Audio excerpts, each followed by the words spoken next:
so I actually have things in front of me.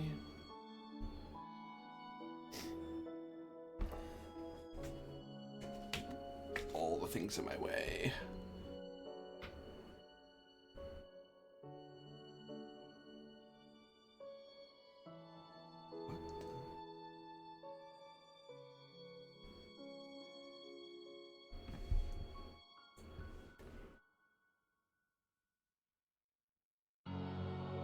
Hello everyone, I'm AD Springer, also known as Corbinian. This is the Electric Metropolis video game tour, and today we'll be playing some Star Trek Adventures in our game of Star Trek Survey Expedition Delta, Adventures of the USS Bonaventure in the Dawnland Fringe. And this is a 2-threat game. And we're going to cold open to a certain little shuttle tucked away amidst the stars.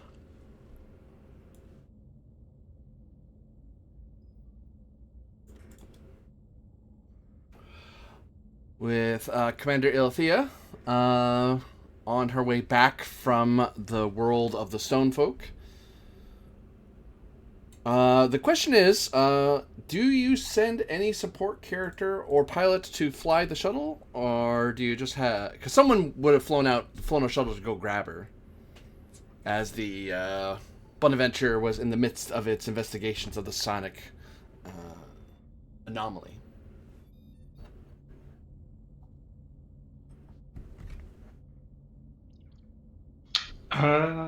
What's Deca's con? It's pretty bad. Me? I don't know why he's a pilot, honestly. I mean, I know I guess it's probably pretty good. Something in my mind was reminding me that I feel like you established Deca was a great navigator, but not necessarily a good pilot. I may just be inventing that. I think it's focus related.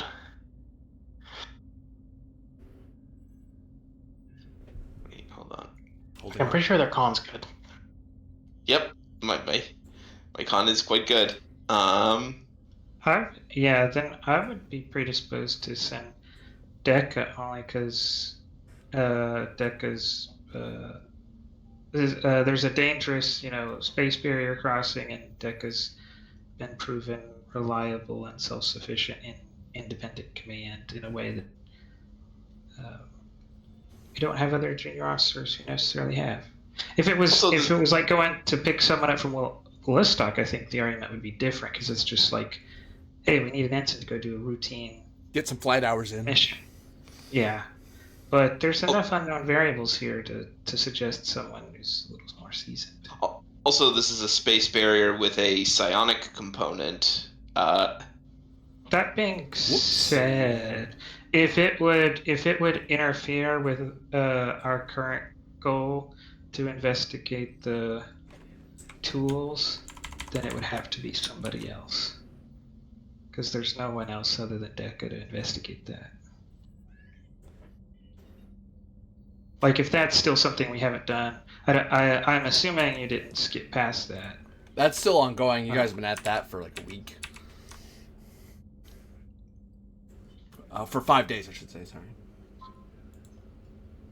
Okay. So it's kind of a... Then I don't think it could be Deca. So what'd you send? Oh, this is not one of... This really doesn't like me updating it. It really doesn't.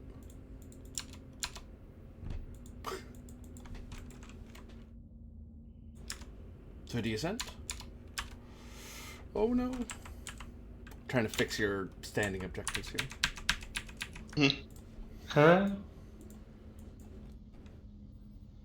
Maybe crewman Proteus.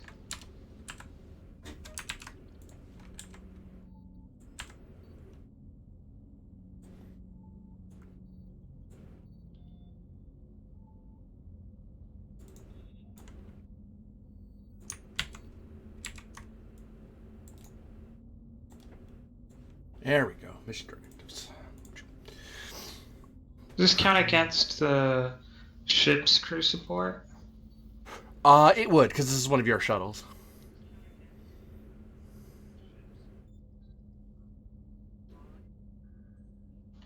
Then my suggestion would be that we send crewman protest, because that doesn't deprive us of our con department lead. But since they're so junior, I suggest we send Master Chief Gart with them as a senior kind of responsible person. That person isn't good at flying though, so they can't go alone. That's my suggestion. I assume other people may have to play these, so feel free to speak up. Well, one of them's you, because there's only 3 of you right now. Oh, okay. Because one of them's going to be Tebzek and one's going to be you.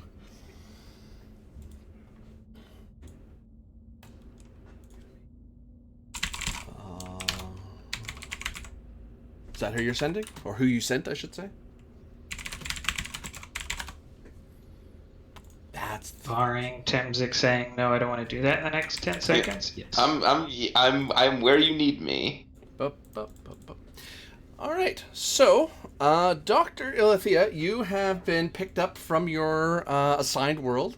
The Bonaventure was going to go pick you up themselves, but they've been what they thought was going to take like a couple hours turned into days-long research that requires them to isolate themselves a little bit. The details were scarce over subspace. You're only just now, like you've been allowed to look at a coded pad that required your biometrics to open to be updated on what happened last episode. So you're only just now are you finally in brief about what's going on.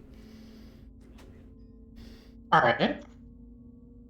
You're probably more than you might be about 2 days away at current warp, unless the Bonaventure comes to meet you.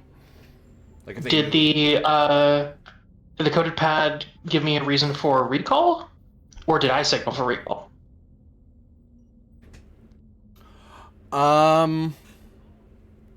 The recall would have been because of the needs of the ship. You're the chief medical officer, so there's only so long you can really be allowed to be away from the ship, unless you're put on unless they make a permanent mission to the planet, which the Commodore has not signed off on. So because a certain captain didn't talk to the Commodore about it, so there's only so long he can sit you there before he's like, and I basically have a doctor who's on a sabbatical. I'm back. What are the chances you swing by Ballistic and do that for me? If it's possible. Just to give you some idea. You're here in this sector, in this subsector, and you're heading this way. So you'd actually have to go. Gotcha. Considerable detour then. And it's one of those things you would, if you, as I recall, you're both been trying to keep this under your hats as much as possible. So this is not something you probably want to broadcast over subspace radio, unless you really encode it. But even then, you guys have been pretty. Well, at that point, it would be broadcasting to the captain to just ask if he wanted me to go to Ballistic or not, which. No, you just come back to the ship. It'll be fine. All right.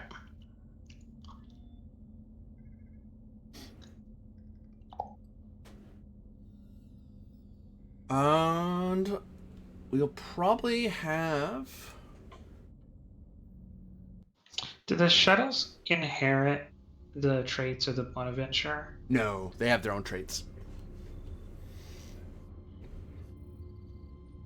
And until you like call out like, you know, shuttle 01 or shuttle 02 and you name it and give it stat it out, I just have the same shuttle type.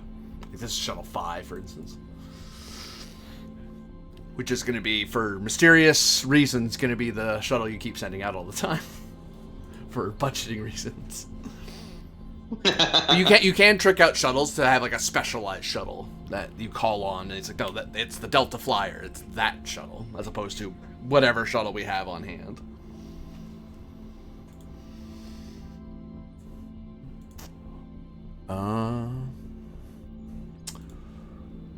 That all to say,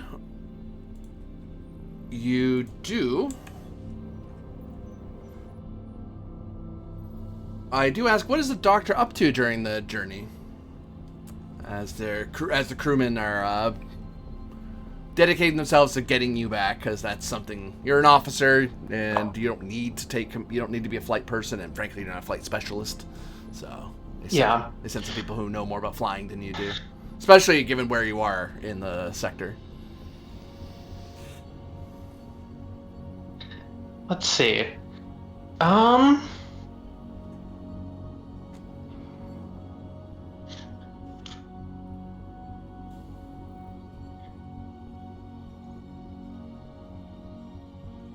don't know if there's much she can be doing at this point, honestly. So she might just be, like, reading, I think. Let's call this reason or insight plus your choice, because it depends what you're reading.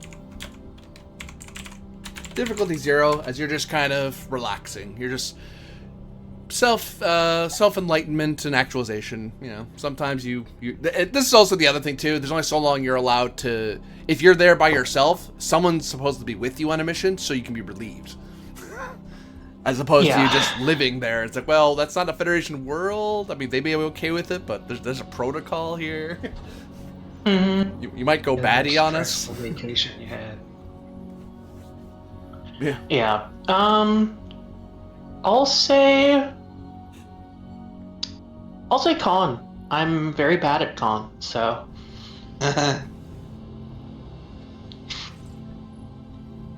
I'm reading some like far future fantasy novel or something, and it's talking a lot about charts and sailing the stars, because they're for some reason using a sailing ship to sail through the stars. It's all very confusing. Spelljammer, the final frontier. Yeah. I don't think I have any sort of focuses for this. This isn't even my pastime. This is just what the Doctor ended up doing.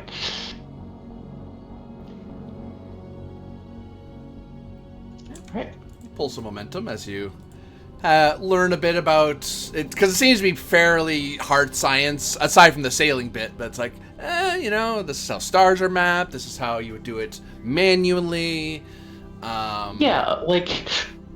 You can tell they really pulled a lot of ideas from early astronauts and the NX program. It's like, oh, okay. Interesting. Don't know why. Someone recommended me this, I think. Probably that nerd. Can't quite remember who. Not sure how long ago it was either. Okay, it's not even a future. It's like a contemporary re-examination of the NX program. It was written a few hundred years ago, sure, but you know. As for Gart and Pretess, one of the things you'll probably want to have done is plotted a course back to the Bonaventure, because the Bonaventure is trying not to sit in one place of some port. They're saying one particular part of the subsector, but they're trying not to be easily ran into by random civvies or whatever. And also you're trying to get past the barrier with as minimal problem as possible. So I'll call for a reason on difficulty of 3. You can succeed at cost, and the shuttle will assist. And I'll roll for the shuttle, because I didn't port it over. It's not. Don't depend on the shuttle though. Its stats are garbage. Oh, sorry. I'll actually wind the clock back a tiny bit. Shuttles can be armed with phaser banks, but it costs an escalation. So give me a threat if it's armed.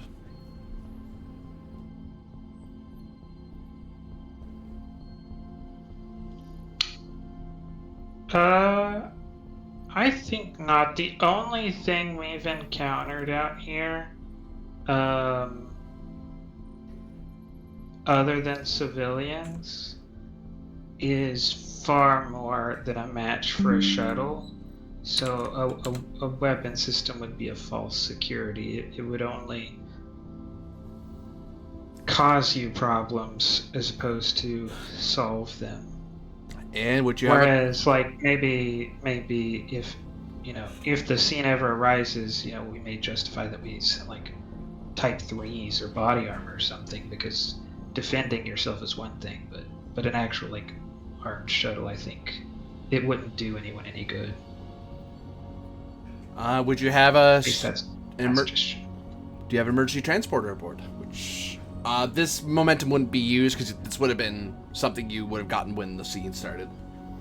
Because you're deciding whether the shuttle has phasers or it has transporters.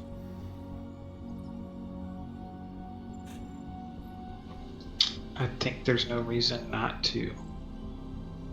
If it doesn't cost us anything. It would cost you 1 threat, because at the time you would have had no momentum. Oh. No, we don't have any reason to need it. Okay. You're just a Again, y'all can make suggestions. Don't let me decide everything. No, it seems good so far. Deca's like, I'm not on there, so I don't care.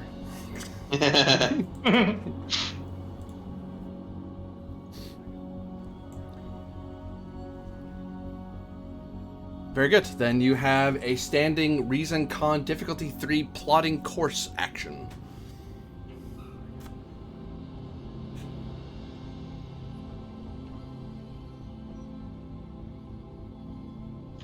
I think you'll have to do that. Deca. Or Tess. Yep. Because you probably... I'll roll to assist, but don't expect anything. I never do. Oh, Master Chief gets no respect. Damn, this guy needs to shape up. Just starts pulling at his tie. He's gonna start his Rodney Dangerfield routine. Shuttlecraft focus? Yep. Or navigation? Navigation would be more applicable, yeah. I'll give you I'll give you a threat and 2 momentum. Threat and both momentum. Ba-da. Because I have decent stats, but they're not the greatest, and this is a diff 3 thing. Mm-hmm. Nope, and there's nothing. No. Wait, what was that D24? Oh. The shuttle. Oh. God. Well. So sorry, Doc. You can succeed at cost, or you can fail, and inform the doctor you don't have a course plotted. To you? You know what? I think failure might be interesting here. Yeah, agree. Gart. In fact, hang on. You're the junior person. Gart's gonna take responsibility for this. If you don't just suddenly fall on your sword, Gart will be mad at you and be like, hey, why didn't you do this right? But Yep. to the commander, he's just not gonna throw you in this. Yep. In fact, I am going to make this extra rough on myself. Not only am I going to fail at this task, but I'm also going to take that 20 as a complication. Okay. What? Just doesn't have any values, do they? Nope. Okay. It's just a routine flight. Nothing bad happened to the shuttle. That's why the camera's watching it. Yeah. Gart will say, small delay, Commander. We're missing some expected reference points. We're gonna have to take some time to replot.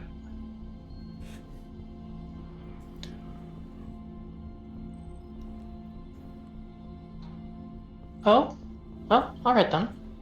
Take your time. The complication will be...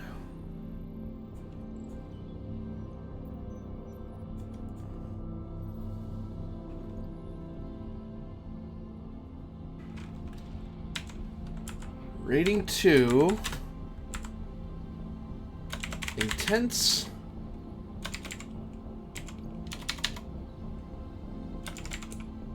Astrological anomaly. I can't spell. Astro. There we go. Why is it 2? Because it was they accepted. Okay. Oh no, they only failed. see. They failed, but took a complication. It's just one. So the failure is the fact. At first, you tried to tap away and try to make the calculation, and you're trying very hard not to imperil the shuttle and follow Decca's recommendations as to how to cross the barrier properly. However, you've also noticed that part of the reason you failed, you notice, is that the shuttle is indicating there's an intense astrological anomaly that is making anything con-related increased by 1. Which may or may not be a new anomaly that you've encountered, or it may be the current one, but it's having just a flare-up. It's not entirely clear to the crewmen which one it is.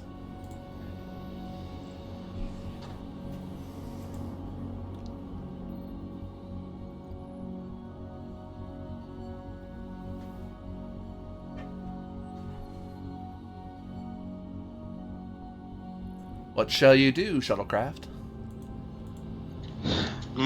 Something. I feel like there's something I'm remembering that is not often used to deal with the that deals with the computer, but maybe a first edition thing. I may be able to convert it forward if related needed. to reduce the difficulty of tasks. It was something, and I'm not even 100% sure it was STA. It's just, I feel like I remember there being a thing where, like, you could use the computer, and if the computer failed, it could try again at a lower difficulty. It's definitely not... It may have been a talent or something. It's so vaguely remembered. I think that's why that I was sounds gonna look vaguely it up. familiar to me. Yeah, but I don't remember enough to even suggest where to look other than just I'm looking real quick at what the book has to say about computers.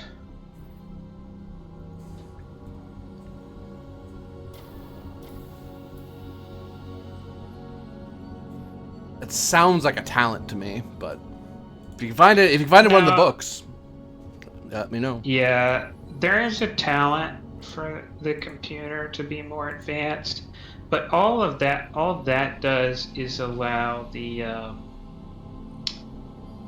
computer to roll on its own. Yeah, that's the which only one it- I'm remembering. It's weird because it's already allowed to do that. The talent's weird to me because it, I think it relies on like some GM interpretation because the book already lets you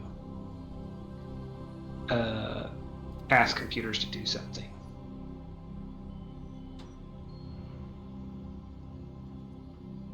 So currently, It just allows, the talent just allows it to take turns in combat. That's different.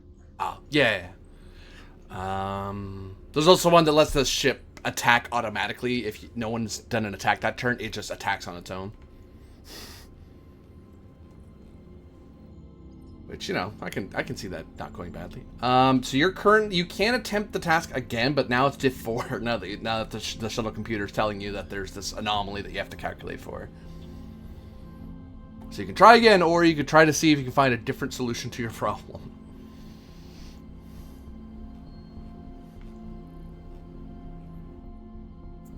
Because right now you're stuck on the wrong side of the barrier.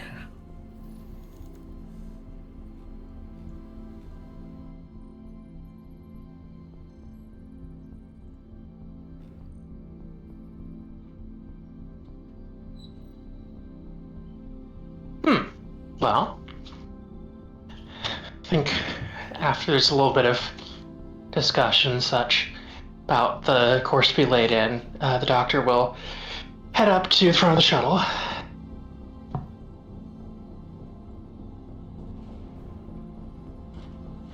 So we have some sort of navigational issue, and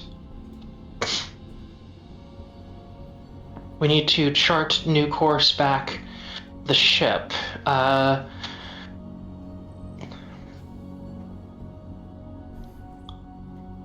Where exactly are we able to maneuver to without having to cross the barrier?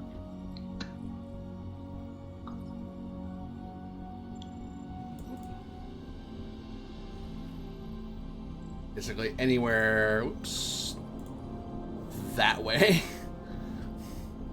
Gotcha.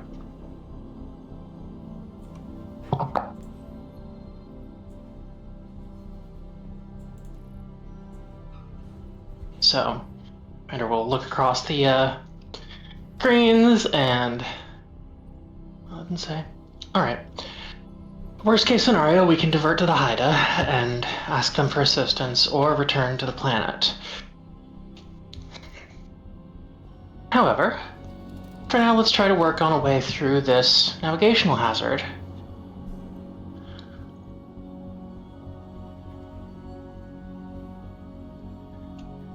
Let's see what exactly the issue is with the current course, whether it's correlated to the previous phenomenon or is a new anomaly. That should give us ground to start from. Right.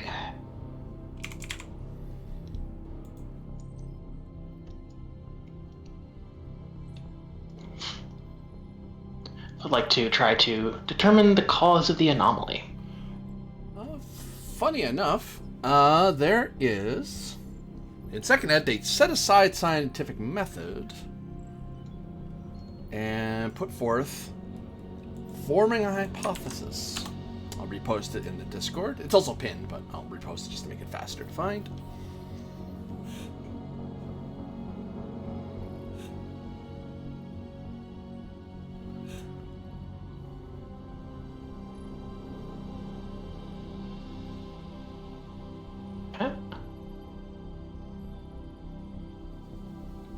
So, as it stands, you don't have any resource to ask, so you'd have to do some study of what you're looking at. So I imagine that'd be something along the lines of, you're working with incomplete information.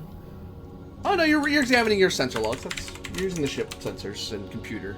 Reason, science at this point. Or engineering, could be an engineering issue. Difficulty, this is at least 3 instead of 4, and the shuttle can help. Okay. I just remembered that was entirely a specific thing related to Traveler 5 and computers going from Tech 15 to 16. That's why it sounded familiar. I knew it was definitely a thing that I have encountered before, but it wasn't in this setting, wasn't in this system. Yeah, you're right. Yeah. Funny. Alright, so yeah, I'll take that as an engineering roll. Let's see.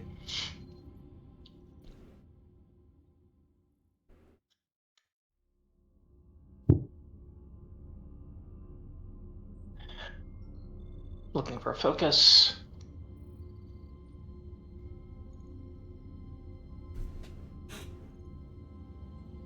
From an engineering angle, rather than a science angle, I don't think it's like astrometrics as the kind of focus I'd be looking for.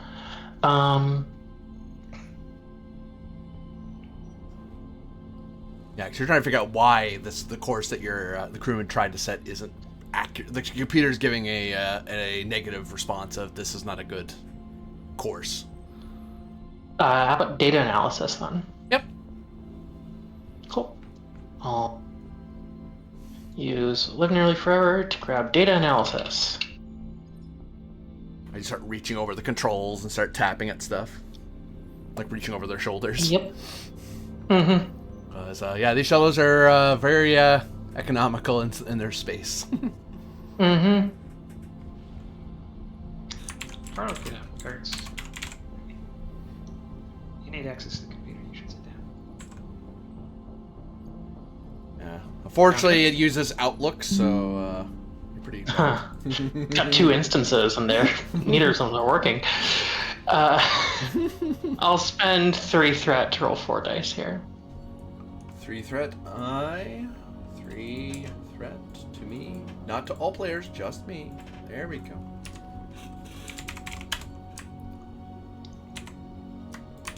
Alright, that's 6 hits on diff 3.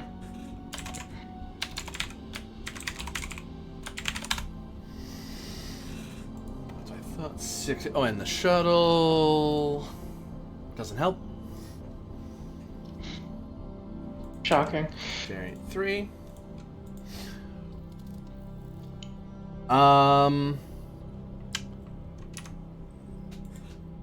According to your study of the shuttle's engineering systems and looking over the data that the computer fed to you, or fed to them, and you're looking over what they found, this rating of shuttle does fit within the parameters of... There's nothing in Deca's recommendations that said small craft couldn't do it. If you can form a warp bubble, you're fine. It's just a matter of adjusting the warp bubble in a particular frequency to a particular subharmonic and then rotate in a certain manner. Like, it's not... You wouldn't want to do it with an older civil freighter. Like a civil freighter probably be diff 1. They'd probably still have to spend some momentum to cross the barrier. Whereas for you, it's trivial. Or actually, no, it would be actually, even for you, for Starfleet vessels, it's momentum 1. It's just that the Bonaventure ignores that cost because it's such a nice ship and it's state of the art and everything. So, and at the time they plotted, they weren't lacking the relevant resources pre-planned for the shield harmonics and the warp harmonics.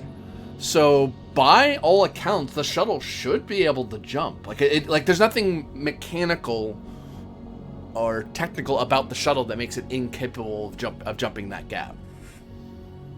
But the ship is telling you there's an intense astrological anomaly, so it doesn't know how to calculate for that new variable. So it's telling you, I don't know, I can't tell you if you're safe or not, so I'm going to say you're not safe. Right. Which is the default. If I put the does that mean that like the data from Deca wasn't like input correctly, or that there's a new confounding issue? The shuttle seems to be suggesting there's a new confounding issue. Whether it's an existing problem or a new problem is unclear. The computer hasn't made that very clear, or crewman protests hasn't figured out what that is. All right. Can I use obtain information to try and determine whether that's which one of those is the case? You could ask me that, yeah. Cool. And I will do that for free with my medal. Which medal? New medal. My is... Starfleet Decoration of Scientific Studies. Okay. Once per mission, whenever the character succeeds that are rolled to understand a subject, you may obtain information twice at no cost.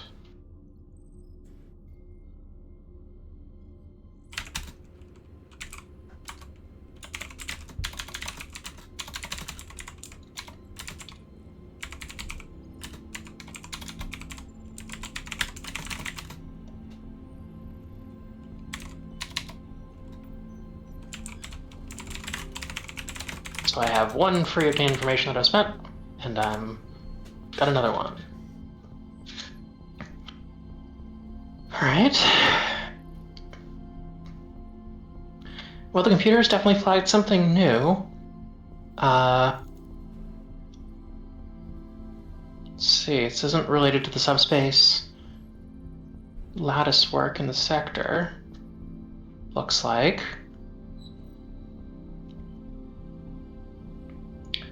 I'd like to see how large this new anomaly is, whether it's able to be navigated around. You could ask me that as obtain information. Mm-hmm.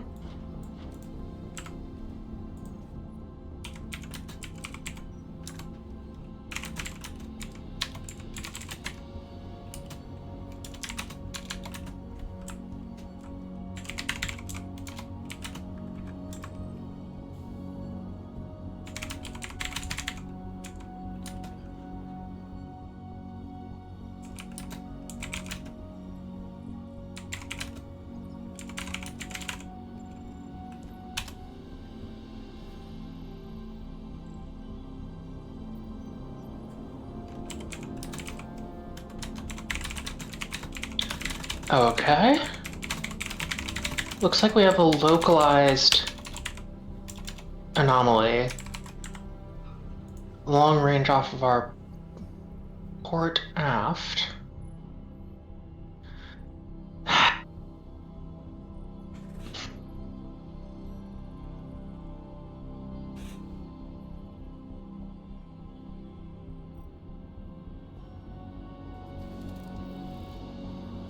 I'd like to pull that up on long-range scanners, see if I can make heads or tails of it.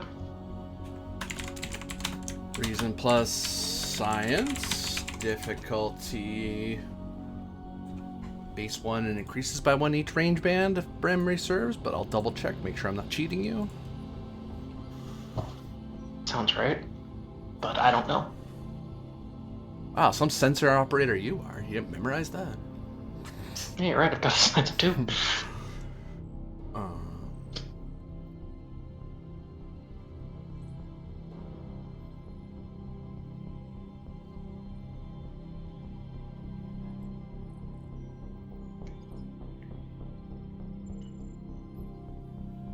Diff 1 increased by, so beyond close. So 1, 2, 3. Alright. Tests.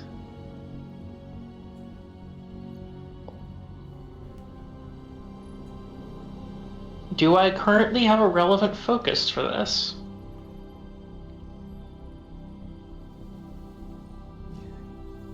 Depends on you. Sometimes you invent your own, so... That's true. So that's I can start listing them off, but something sensor related, astrological related, subspace, space related. Gotcha. That kind of thing.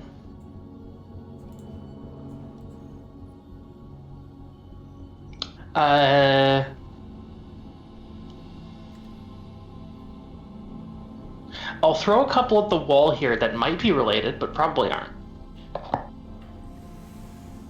Ancient technology. Add comp increase. Okay, that's a possibility. Insight. No. Right? And data analysis. Not yet. Gotcha. I'll take ancient technology.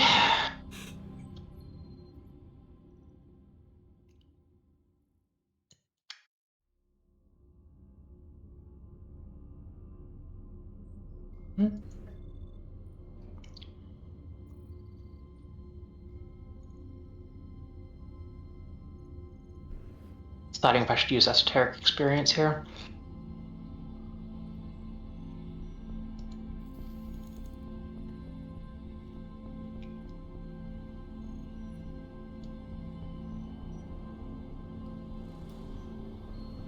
Yeah, I'd like to use esoteric experience to give you 2 threat to shift this to medicine with the explanation that while it may not be the same, it exhibits some characteristics of an energy life form that Alithia studied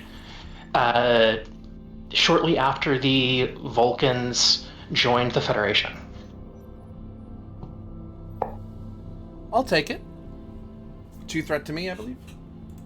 2 threat to you. Boop.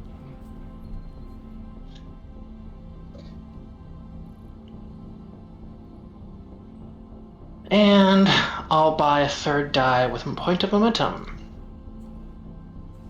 Boop. I'm gonna re-roll that 19. Very good. Generate the momentum back.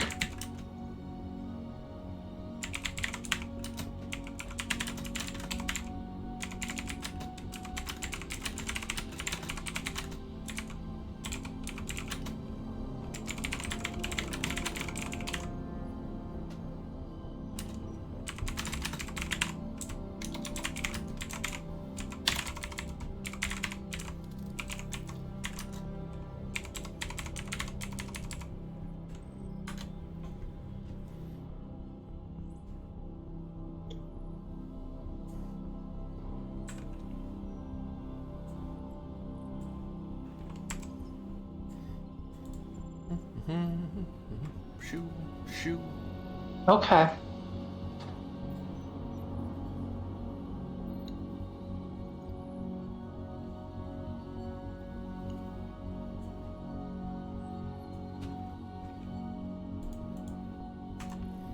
As the Master Chief and crewmen watch the Doctor stare at data streaming across the console and making affirmation noises and tapping more buttons and turning certain switches.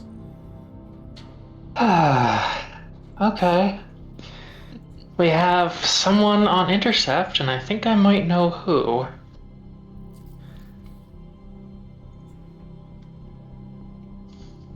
Who? Not gonna respond, I'm just gonna open hailing frequencies.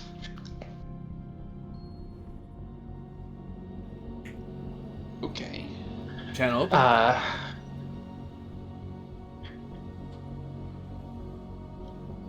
Unidentified flying object. This is Commander Lithia.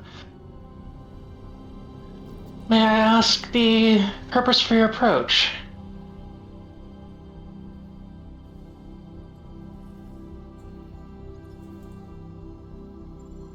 No response. Alright. Who is it? Well, as of yet, I'm not certain, but before I left, there was someone who I had encountered before.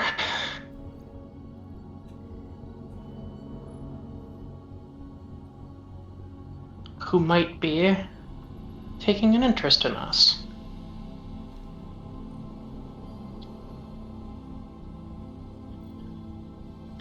Can I pull up visual on the approaching object?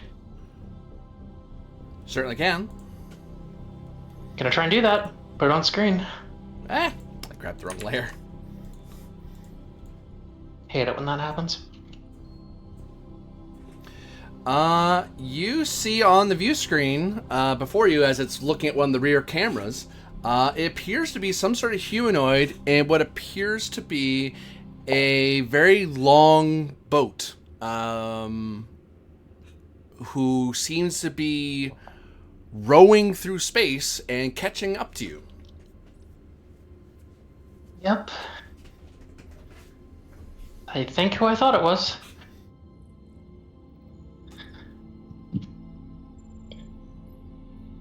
Alright. Let's, What method they use for their illusory disguise? Is it a cloaking technology?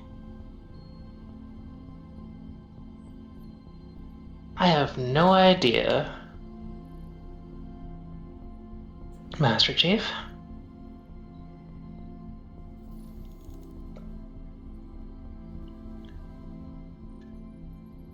And when I have no idea, I defer to being polite. It's only some polite we can be if they're going to maintain the fiction of being in a boat. Boats don't have airlocks.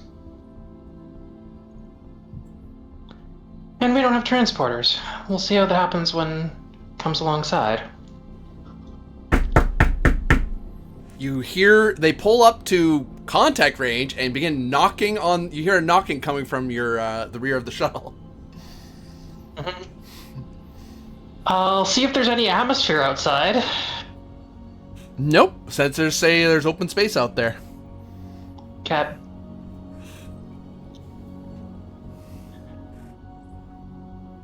I'd love to invite you inside, but it's a little difficult at the moment.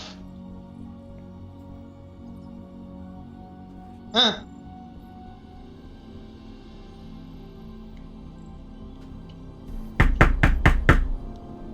Do we have spacesuits on board? You just aren't considering depressurizing the shuttle, are you? That's exactly what I'm considering. That seems unnecessarily risky, Commander.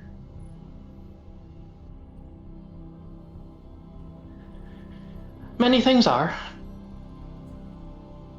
That doesn't justify taking those actions just because they happen to exist. You're right.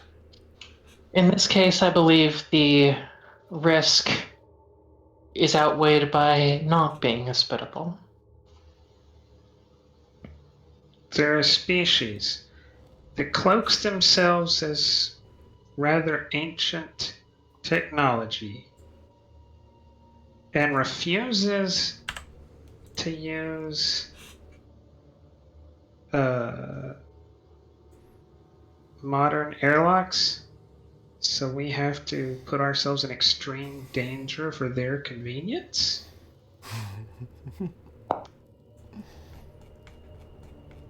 Perhaps. Well, then you'll have to note that I warned you that this course of action is highly irresponsible. Duly noted. The knock gets louder and louder, and then you see the hull dent with the next hit, and you see it warp, and you hear alarms of a hull breach. You have one action. The Master Chief is gonna act, and if possible, because the Master Chief is a security specialist, and now we're under attack. One action each, my mistake. You don't have one All right. collectively. All three of you have a moment to go. You hear in the alarm, you turn and look at the back, and that looks like a hull breach. I should probably do something. Actually, if it is actually a hull breach, I think we have to resolve that first, rather than if it's narratively just a dent. You have one action before the breach goes off. Like, you see it's going to happen. The ship's alarming, and you're all having that Starfleet moment of, I need to act now. I was about to say, if it has happened, we may not have any options in it. Because I think we would just be disabled instantly. It would be you'd be suffering a breach equal to or greater than half your scale. So that system, structure would be destroyed. You wouldn't be disabled yet. Right. So there is a rule about like the ship being disabled if we hit a certain number of breaches greater than your scale.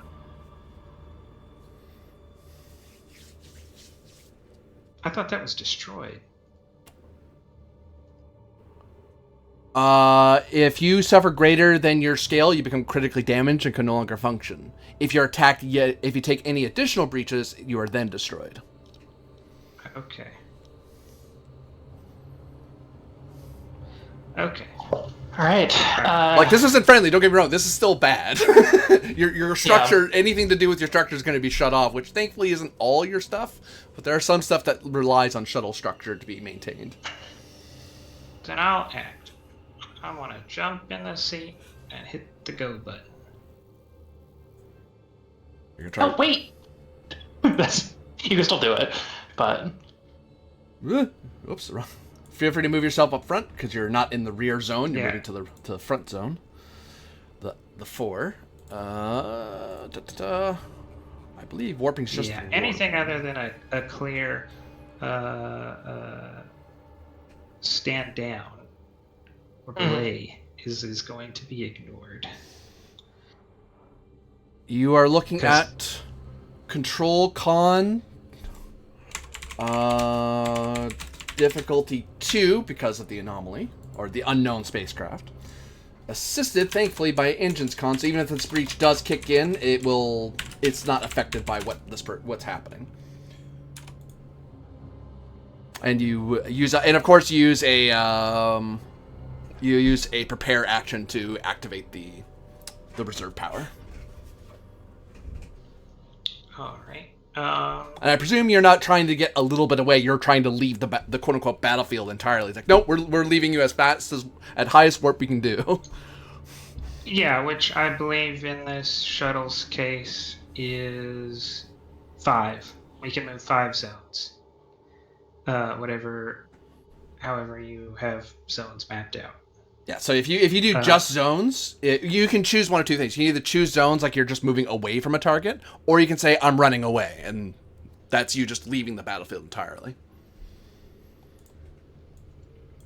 Because you would knock this Yeah, I back pointed it 1, out. 2, 3, Okay. 4, 5. So you'd be like here if you didn't want to run away.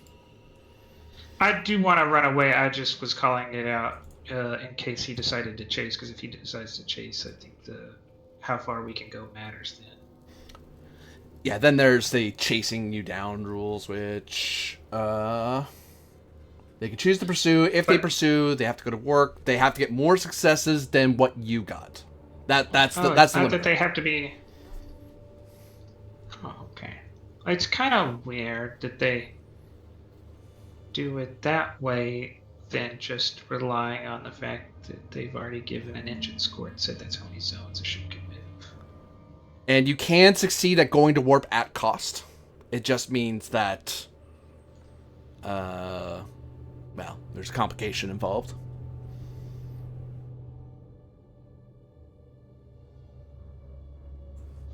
All right.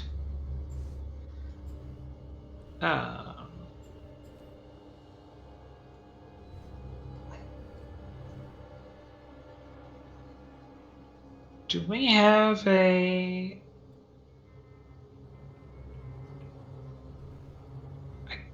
Maybe we don't have a directive about preserving... Whatever directives you have are ship. in mission directives. Okay. I didn't know if, like, Prime Directive, there was a standing, don't allow yourselves to be killed. Yeah, the only thing that's just presumed is Prime Directive. Prime Directive is always active for Starfleet, but everything else is per the Commodore's directives. I'm gonna have to have a word about her about being casually okay with its dying. There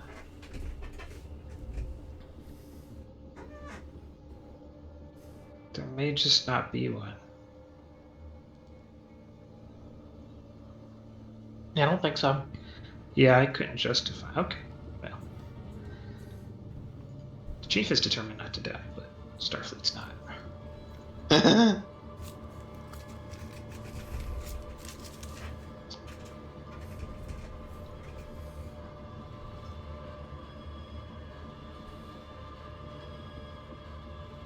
Difficulty was 2. Mm-hmm.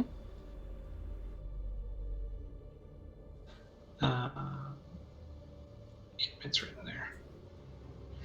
Take 2 momentum. 1 momentum. Sorry. On momentum.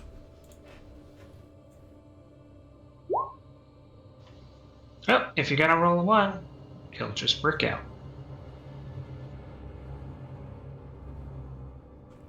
Generate 1 as you warp away. Uh, I generate 1. There we go. that 1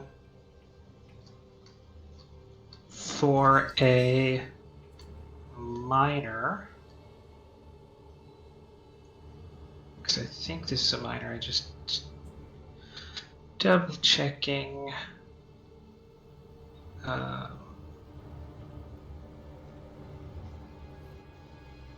Yeah. For the tactical minor action, prepare to turn shields on. Yep, you could do that. Shields are up. What the what? What? Why is it doing that shape? That makes no sense. That's weird. It's because of the shape of it, I guess. I don't know. Yeah, we'll just do this there. Silly thing. Oh, but that screws up what I'm doing. Gah. Fine, won't have the fancy graphic, you silly thing, because you're being fussy. Shield of the shuttle are 1, 2, 3, 4, 5, 6. You have shield 6. Actually, I'll do it this way. Ha ha ha ha. I'll get my graphics. There. Wait. Make sure you can see it. There you go. There we go. And then, well, the other two get an action before I do anything. Mm-hmm. Because I precipitated the emergency, we need to do something stuff that you guys are doing. So, Gart has already, the Master Chief has already warped you away and kicked the shields on. Whether he pursues you or not, that's something the other side has not revealed. Imagine Master Chief just chose a direction that wasn't the anomaly and warped. Anything that's away from this guy. Okay. Not a fan of violent people.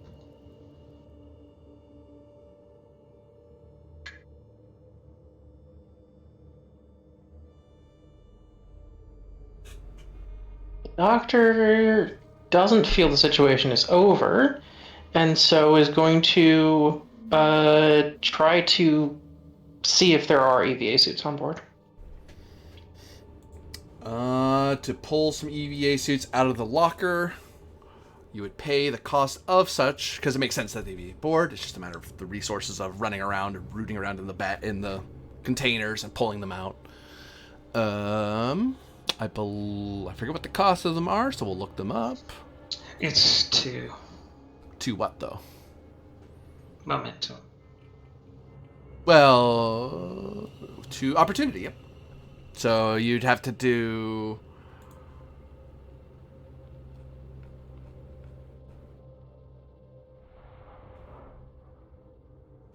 Multiple items. Be 6 then?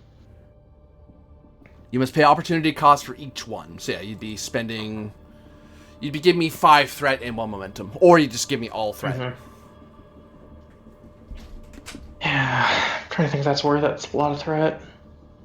Yeah, it might be dangerous and irresponsible and make the situation unstable.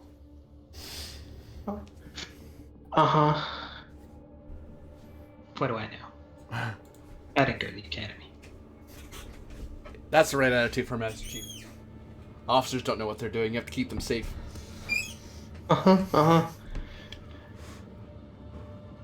Okay. The ship has no transporters. Mm-mm. And the rear hatch opens directly outward. There's no airlock. There is like a force field system you can put in place. Like you can put emergency force fields to kind of pop in and isolate the rear. And actually, just without a roll, shuttles are designed with fail-safes like that to kick on assuming you're not destroyed, it's supposed to kick on an emergency field. So there's probably going to be a femtosecond vacuum before the force field goes, oh, we're breached. Pop. Okay, so that's something. Yeah, we could actively decompress part of the ship. Mm-hmm. Yeah, you'll still have it. Your structure's still gonna be boned because you have a big hole in the back. Did that become active? It's going to after your actions. Okay. Like this is like No, this is all like the split second moments of, oh crap, it's breaching. I need to get away from him. I'm getting away from him. Oh, I guess that was a misunderstanding on my part. I thought what you were explaining was that we get a chance to react, and our actions could prevent that from happening. Not No. it will happen. It's happening. You're reacting to the event. I'm giving you a chance to kind of save it. Which actually, you kicking on shields guarantees that the rear's going to be sealed up. Because if the ship's in yellow alert, it assumes you don't want to. It's going to be extra active in defending the ship's integrity. Right. Then I'm going to try to set up a better patch for the structure. You want to patch over the breach, as it were. Yeah. Is a way to. It won't fix the breach, but it will at least make the breach not be as active. It puts you it moves you one step further away from being destroyed. Well, not really. It just makes structure usable. That's my mistake. Repairing. I do think if you do repair it, the Damage text control is that all negative consequences are removed. A damage control removes the penalties imposed by a breach, but cannot remove the breaches that cause these conditions. Because a single breach requires 6 hours of work. But you can damage control and patch over the penalties of the breach. I guess I always assumed a penalty of the breach is that you're disabled or destroyed. If you take an additional breach, any existing patch breaches on that system also return. So if it hits your structure again, if it hits anywhere else, then you're right. The penalty is ignored. It's like, well, that's patch, so it's fine. But if it hits structure again, the patch is just that. It's a patch. It will pop if it gets hit again. So you won't just suffer one breach. You'll suffer the breach that was caused to structure and then another breach because the one you patched. But if it breaches anywhere else, you're fine. Well, fine's relative. To patch that breach will be... in this case, you're literally going... There's no teams here. It's just you three. You're looking at daring engineering difficulty of 2. 2, okay. God, my daring sucks. As you minor back to where the breach is. Mm-hmm. If you're gonna spend, might as well spend a momentum on an engineering kit. Yeah, good thinking. That would help you get a diff decrease. I will say it will. Because you're grabbing, if anything, you're grabbing the engineering kit that specifically, and you actually see it's engineering kit and then in big red text, damage control kit. Because that's what they presume you're going to be using this for. Yeah, The only difference between an engineer kit and a damage control kit is that the damage control kit comes with patches. It's like having extra big band-aids in your first aid kit. It's like, if you don't need it, you don't need it. But if you do, you really do. I am doing this thing. It's not correct, and the focus won't apply, but triage is a focus. No. Not even with the comp. I'm not that generous. Yeah. If it was a bioship, I'd give it to you. Yeah. Well, even if you take it on the knowledge of solving the most critical problem first, there is only one problem. It's just that one breach. Triage is, I fix that Do the thing. Yeah. Exactly. Let's see. I don't have a focus, and I feel like I might need my second live nearly forever this session for something else. So I think I might. This seems important. I might spend determination on this one.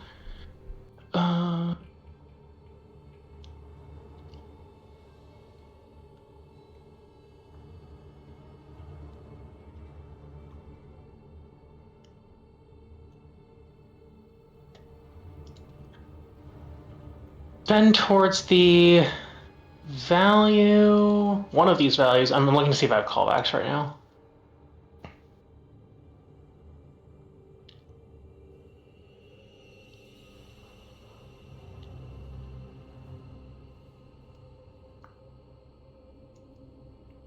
I can't save everyone, but I'll be damned if I don't try. I kind of have to say no, because you literally are saving everyone. Fair enough. Might be a good time to get an extra point of determination. Well, the second half of that actually covers it. Yeah, because there is a... Yeah, I can actually... I talked myself back around. Because there's probably some, like, officers thing that says, hey, seal the rear compartment from the front compartment to preserve as much of the crew as possible. Mm-hmm. But it's like, I'm going to try to do it the other way. That's a little more difficult and scary, because it'll save all three of us instead of just saving two of you. Because that third person's probably going to be you that dies if you do it the standard textbook way of doing it. Because the textbook way is guaranteed to work. But the thing you're doing is like, it's guaranteed to work unless you do it very properly. It's the sort of thing only damage control engineer teams do. Then staying calm in a highly hazardous situation where she was personally at risk, I'd like to call back to Tiger Hunter. Yeah.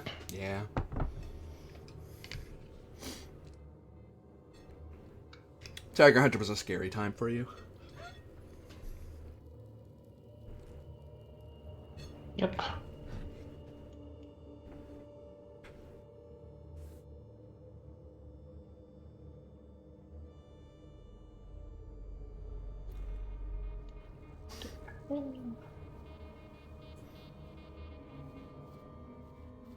I'll write the rest of that log later, but I just needed to note down those bits of it. Spend point of determination, and I'm rolling one die. That's why I spent a point of determination, I guess. Comp or threat? I'll give you threat. Boop, boop, boop. And we generate one momentum off of that. Oh, you're right. Yep, because the diff got reduced by one. You're right.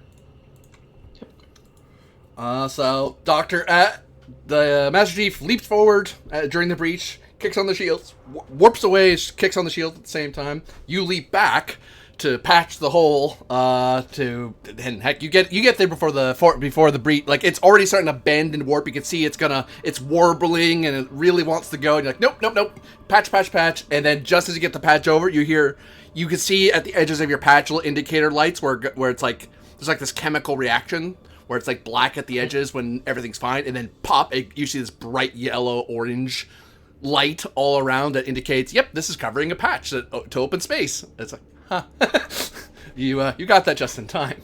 It's not a permanent patch, but hey, you're not sucking open space, so that's good. And then we look to crewmen. That's good. We look to crewmen protest what they're up to during the commotion.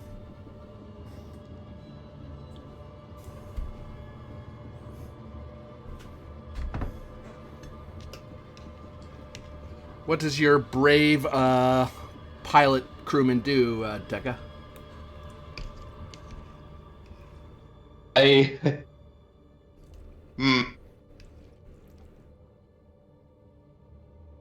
How bad off are we?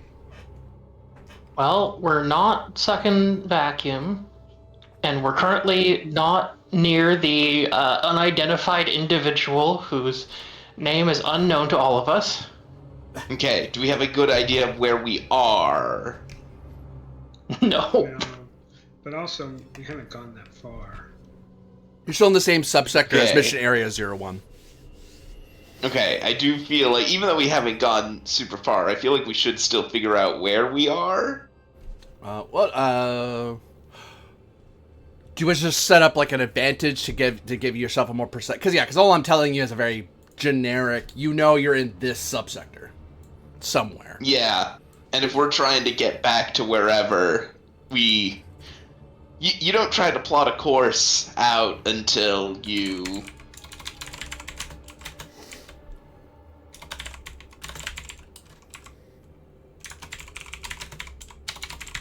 You're looking at Reason Con difficulty 4. It's the same. Well, you're not trying to get past the barrier. That's very different. Yeah, we're you just trying to are figure out where we are. Con difficulty 2. Okay, I'll spend that momentum we've got. Navigation.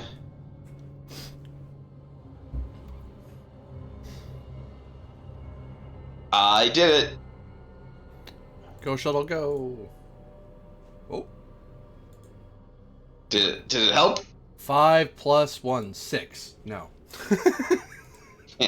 Yeah. I love shuttles. I was gonna say shuttles usually don't have a score above like a 7 in any given thing. You have a current nav fix of your location, which will make con tests easier because you're now verified your precise point in space.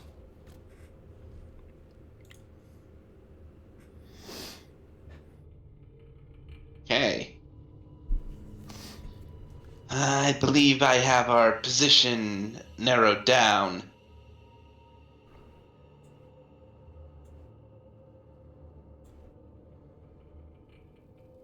Which is, better than we were before.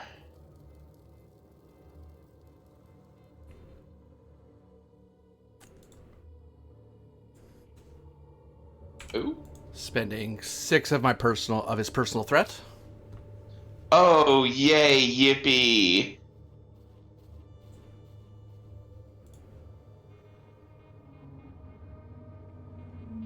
One, two, 3, 4. And we scale back to see how many hits you got to run away from them. I believe it was 3. Mm-hmm. So a threat is generated. And sensors indicate you indicate that he is rowing after you, and he's at extreme range to your aft. We're not going to escape this. We should confront it. All right.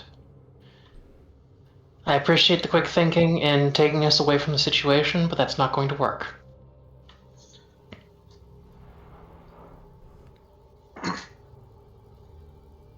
It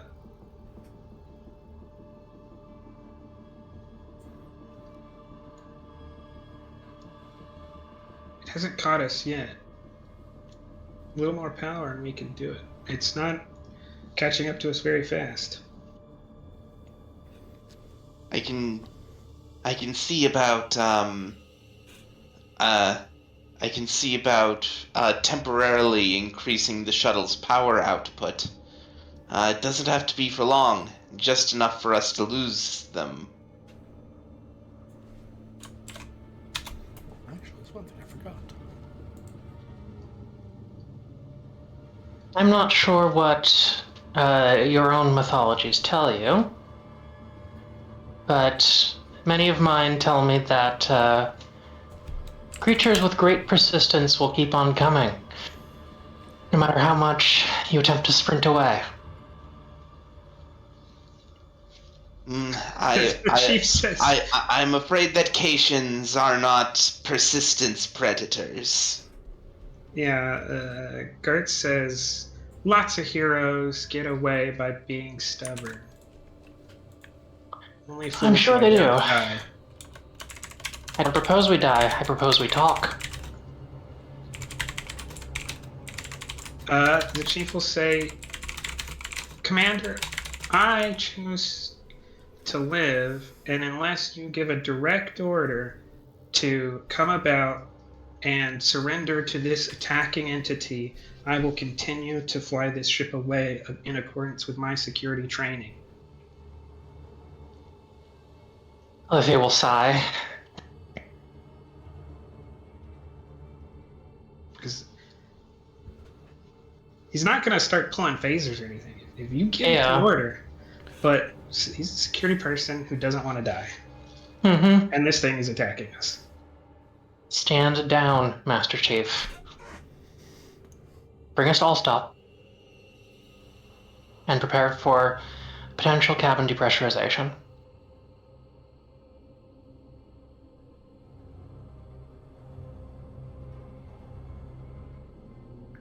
Yep. All right, we make the situation better by spending 6 threat and getting a suit. Are you getting suits for everybody or just you? Because just 2 if it's just you. I assume we are all deciding to live. I mean, hey, if you want to grab them their suits, that's nice of you to do. I mean, they're the ones getting you killed. Yep. Yup. Yup. Yup. Would you all like to get suits? Yes, Kirk is getting a suit. Yes. That's 4. Does the doctor get in a suit? Yeah. Okay. So you're all in suits.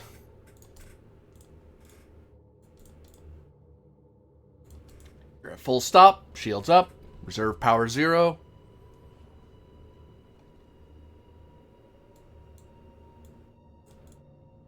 Vessel approaches. And I will attempt to open the rear hatch as the vessel approaches.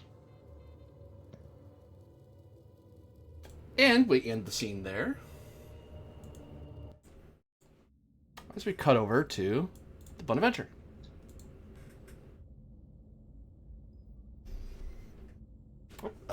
Commander Atrim has been pulled away, is currently not available as she is dedicated to maintaining the order and good function of the ship in general. As there are a variety of things she's making doubly sure as well that there's no stowaways, no one got clever, no one snuck anything, and you've been sure for the last 5 days that with her just as a hawk just sitting on all of that, there is nothing sneaking aboard this ship anytime soon.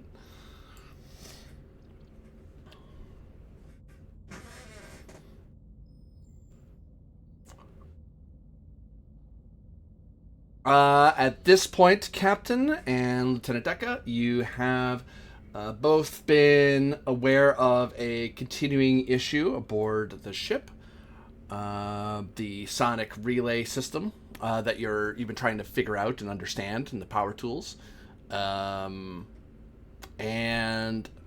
at present, you been at it it's been like 5 days since you left the Wolostok.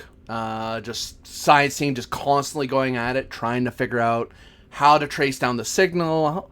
Like, the only thing you've managed to do so far is contain it inside of Science Lab 4.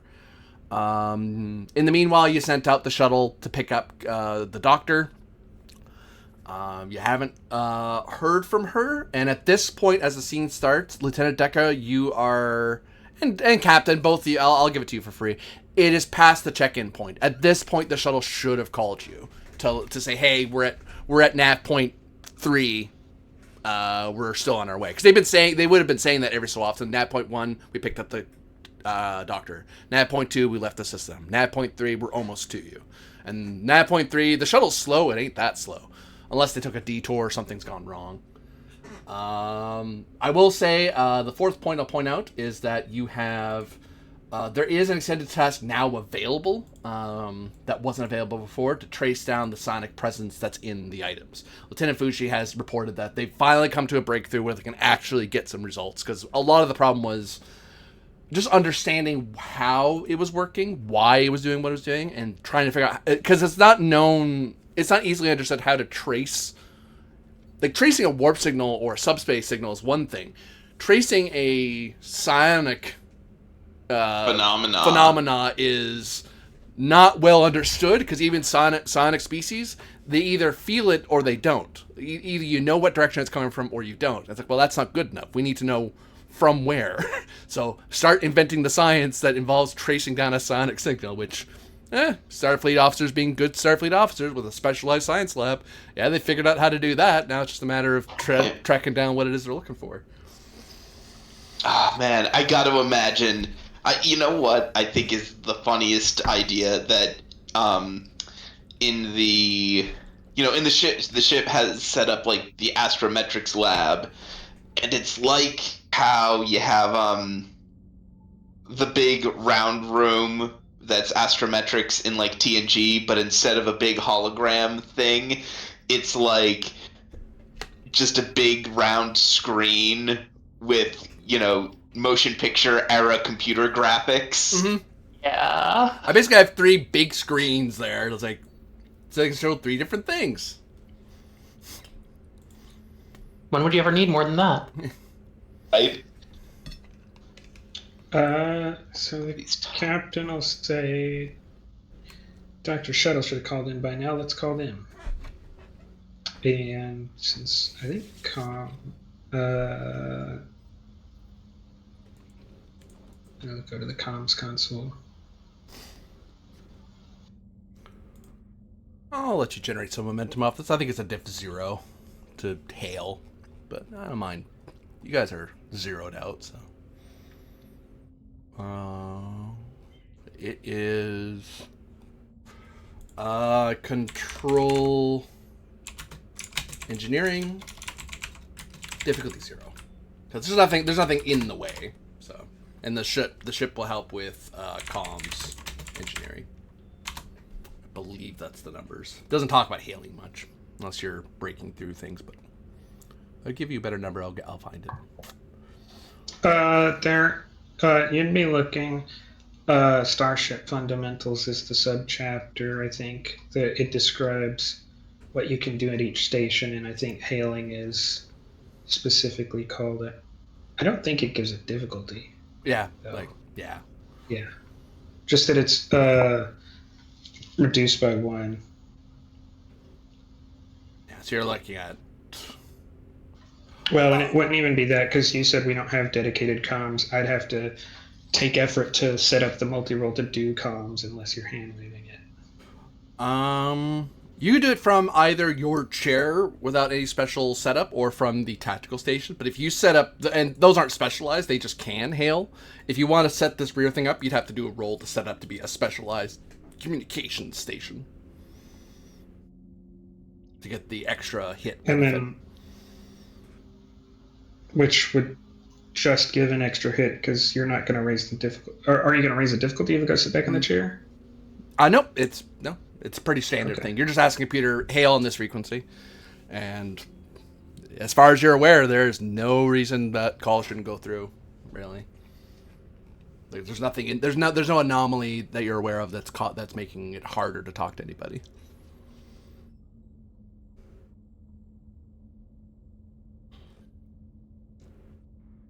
And I would tell you complications before you rolled, so because you get to know difficulty ahead of your roll.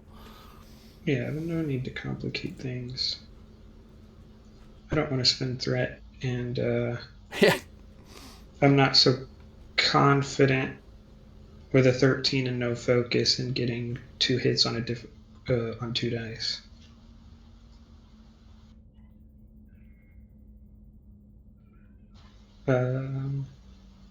Oh, there's communication. Jeez, my brain.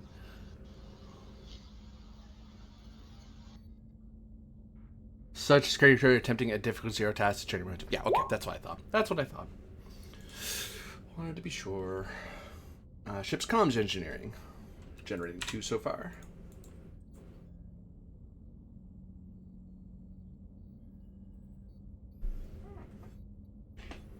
Plus 2 more.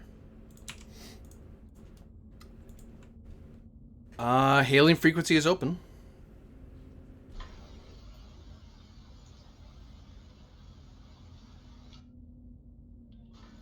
You know what?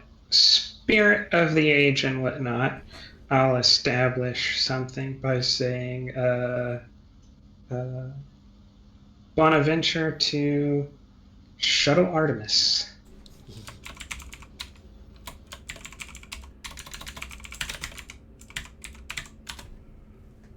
And you get no response. Before jumping to conclusions, I'll give it, a few more times they could have connection difficulties, just like a due diligence. Yeah, because maybe Yeah. they're all in the back having lunch or something, or they're fussing with something, or in the middle of a flight thing. Like, yeah, it'll take them a second to respond.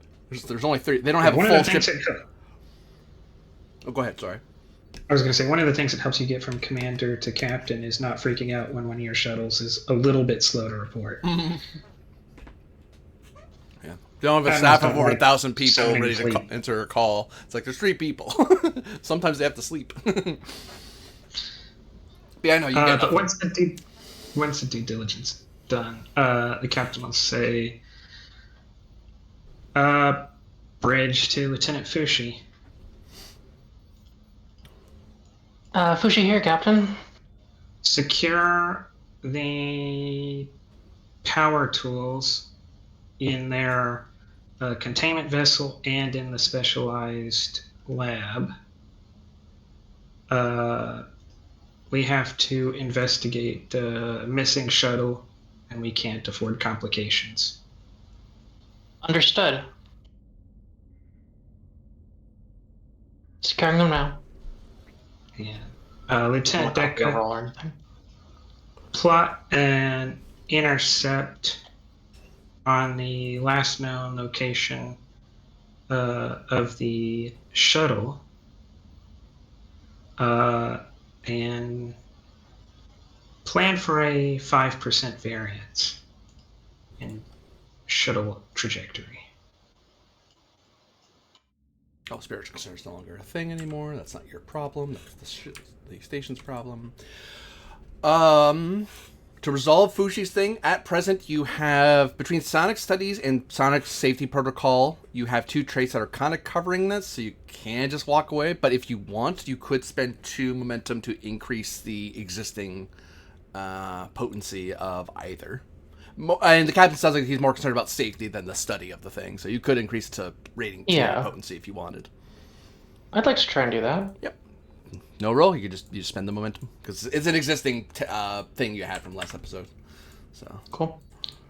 I'll let you bet on that. So you basically do a couple of tracks. You do an extra. There's a special thing you put it into, which you've probably done this a couple times during the last 5 days. Every so often of, and well, we're put it away. No one's touching it for a bit. This goes in the special vault.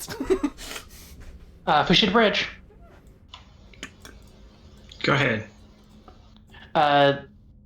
Cargo is secured, Captain. All right. Need you up on the bridge ASAP. On my way.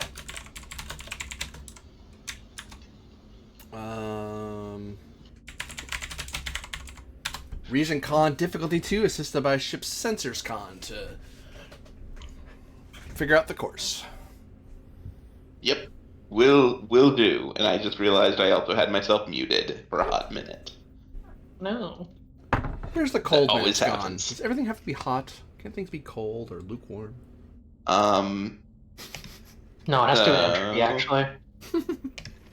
Right. Cold minutes wouldn't progress time forward. Calculating force. This is not plotting a course. This is calculating a different course. This is a navigation-related task. Mhm. Power of math. Yeah. So my first D20 is free, and I'll spend 2 momentum for a 4th die. Mm-hmm.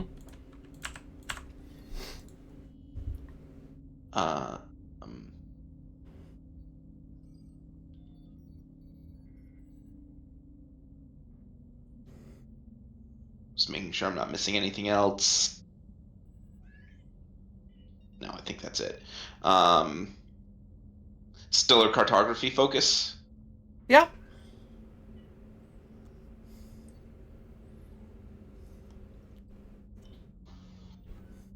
It's 4 hits.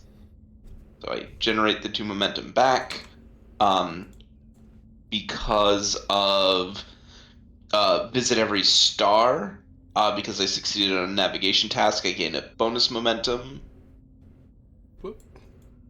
And You gain another threat. Hooray! How's the ship doing? I really should stop rolling this. It never works for me.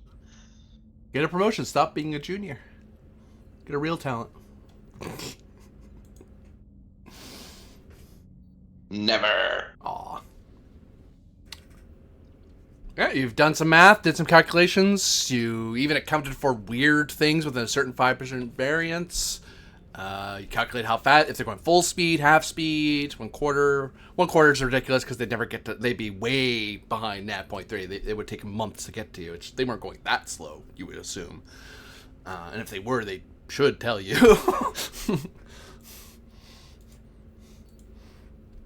Yeah, they have a pretty good idea where they are.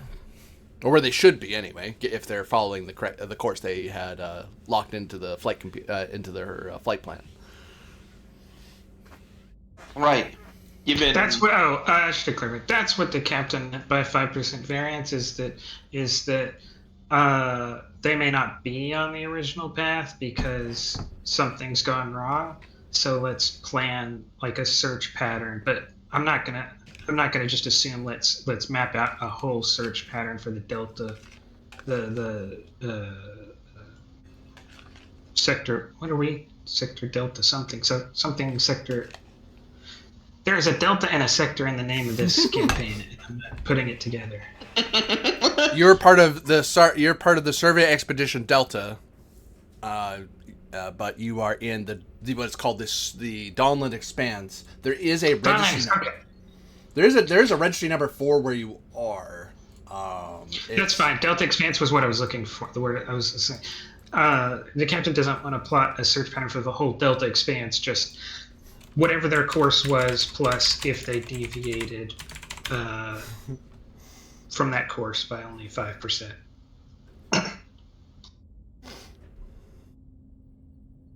Oh, no, fuck you!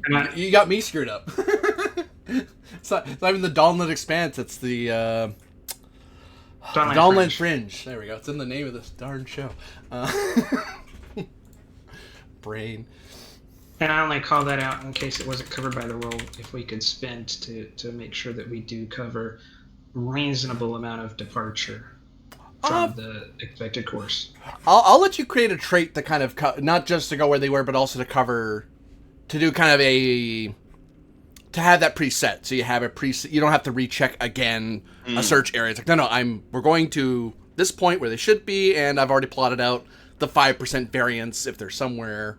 We know roughly where they could have gone. There's only so many places they could go in space. Right. And so to do that would be 2 momentum. I did generate a bonus, so... So you can go bonus and 1 off the table if you want. Uh-huh. Yep. Yep. Done and done. And... Pardon me, sorry. 5% variance search area.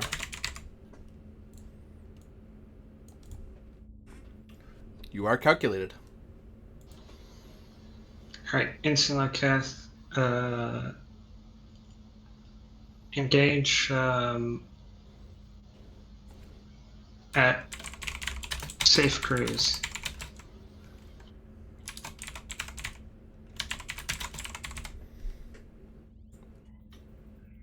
Okay, you're looking at Control Con Diff 1, assisted by Engines Con.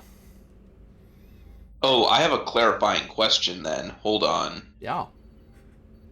So what I rolled there, was that to establish our own course? Yeah.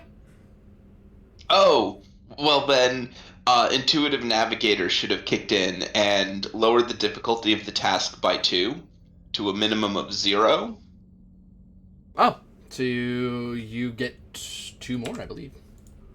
And because the difficulty was reduced to 0, I also gain 2 bonus momentum, which I would like to use to bump up the potency of the trait. You certainly could do that, yeah. Good catch. 10% variance area search.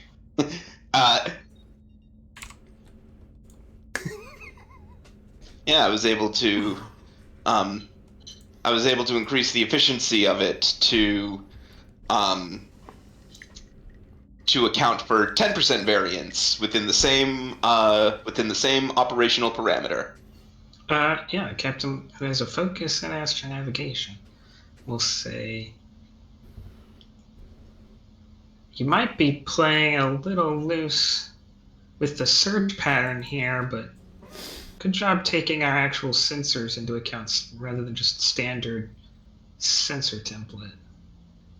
Wow. Because I'm assuming the area you squeezed out is Delta.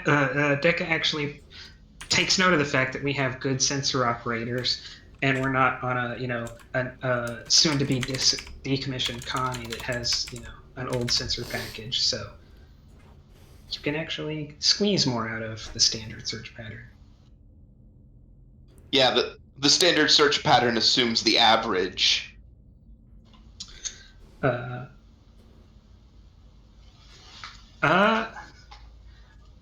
I guess, Doctor, you may have to. We might be in a difficult position where we have the crew support, but not the players to play the crew support. So I don't know if you want to grab Liketh, or I guess I have to ask Liketh to get out of his chair and I have to do his job. What you would do? Uh-huh. There's two ways we can do this. One is, to be fair, Fushi hasn't rolled, so Fushi is not the active support. They've just all you did as a table as a group of players said we spend 2 to make sure Fushi secures it. It's like, okay, that's not a roll. That doesn't spend that. Alternatively, what I've done for like small games when I have like just 2 people for a big ship or just one person soloing something, I allow the commanding officer to roll that role instead in a sort of not a direct per se, but as a it's like control command difficulty or control con. Well, control command is what I do because you're commanding them to do the thing, and as long as it's not very specialized, you can do that. Like it's not like diff 2, diff 3 or so, then you can just command someone else to do things. But even then, it could be a little loose. So that is to say, either Violet, you can take control of Liketh, and that's who you are for this scene, or Killick can command. I think having a scientist is probably good. Yeah.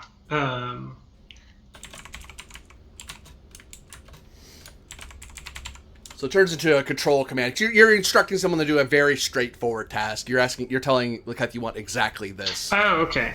I thought you were saying we were going to use the direct rules as written, which could work here. But you mean I will roll the task, and we will assume that covers. Got simplified direct. Yeah, basically. Okay. It's how you can solo as a captain of a ship because you're constantly giving orders to everyone around you.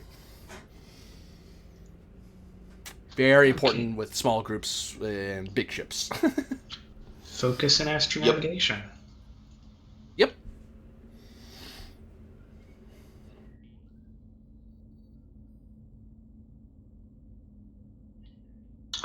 Does this at all cover actually carrying out the search pattern, or is it just moving to the area? It's warping to the area. That's all they're doing.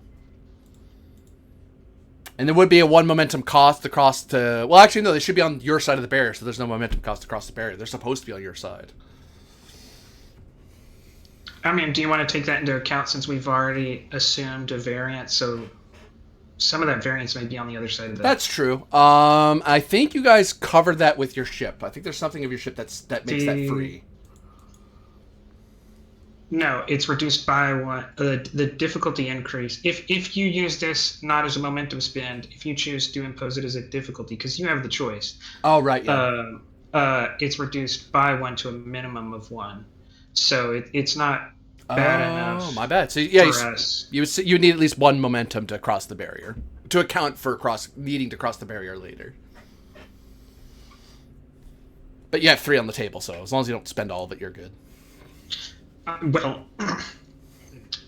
even then, if we succeed, we won't need it anyways because the ship generates a bonus moment. This might be what you were thinking of. Yeah. The ship, whenever we succeed at a task using the ship's engines, we gain a bonus momentum. So even if we used all the momentum and didn't generate any, if we succeeded, we'd have the momentum to do it. That's what I was thinking of. Okay, I was like, I knew there's a reason why the Bonaventure didn't care about the barrier at all, and everyone else still did.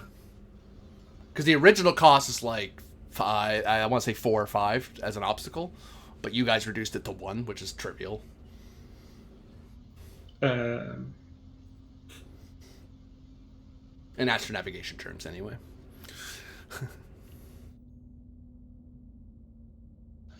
Okay.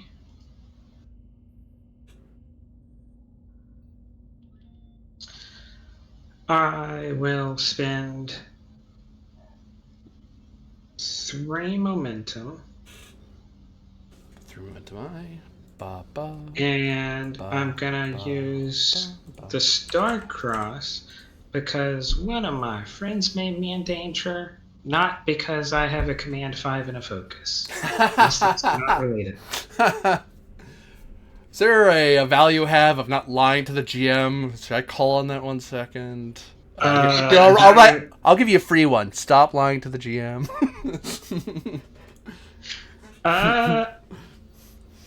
You got a good reason to challenge me, actually. The captain has the value of mission comes first, and the mission is not babysitting the doctor. That is true. Speaking of which, we just lost. Which, I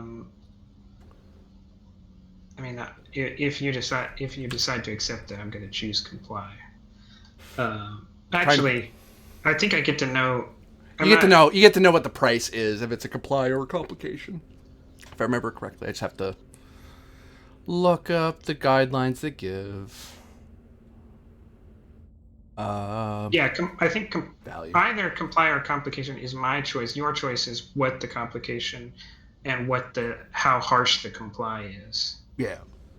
And I don't want to accept being told not to do it, so I might actually take the complication if it's that, because that is one of the options if it's that much of a blocker.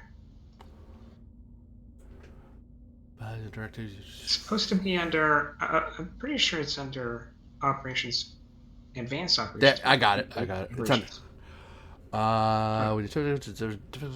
They're going to ask you to either challenge your value or comply.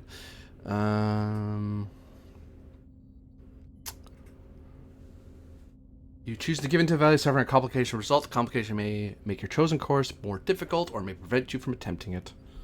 Instead, require to try something else. Discuss with your game master how this should play out once finished game 1 determination. So either way, it's whether you challenge it or you comply, but with a downside. I don't think I would give a complication that would bar you from it completely, because that seems counter to Starfleet values. Just in general. Just make it more difficult. So yeah, either you challenge it and go, screw it, I don't forget the mission, that's not what I care about, I'm saving my damn friend. Captain Sulu style, screw the mission, I'm saving my friends. Look, we'll do our mission, but we also do this too, which makes my life harder, but oh well.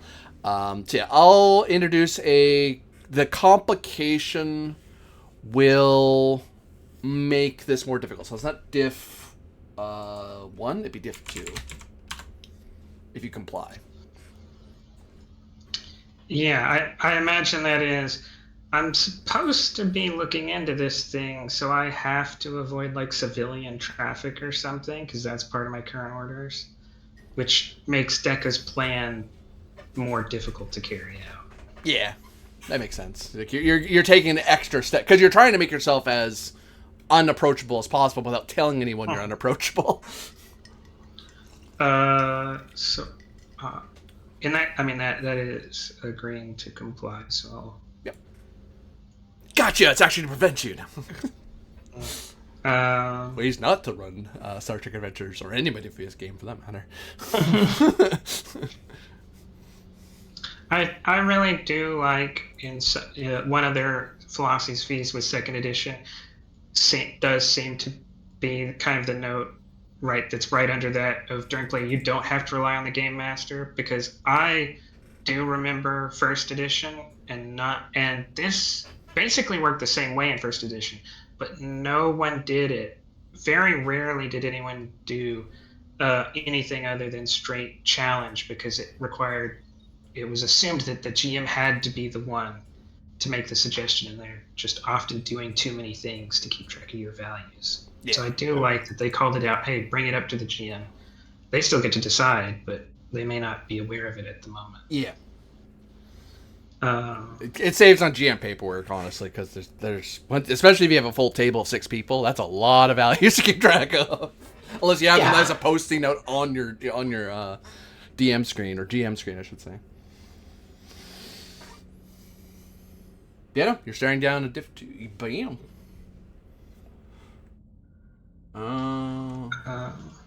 That is 3 so far. The ship still assists with engines con, because ultimately that's what's getting you where you're going. Hey, go ship, go. So on top that 1 that I rolled is a 2 because of Starcross. Oh, oops, you get an extra 1. Boop. Comp or complication?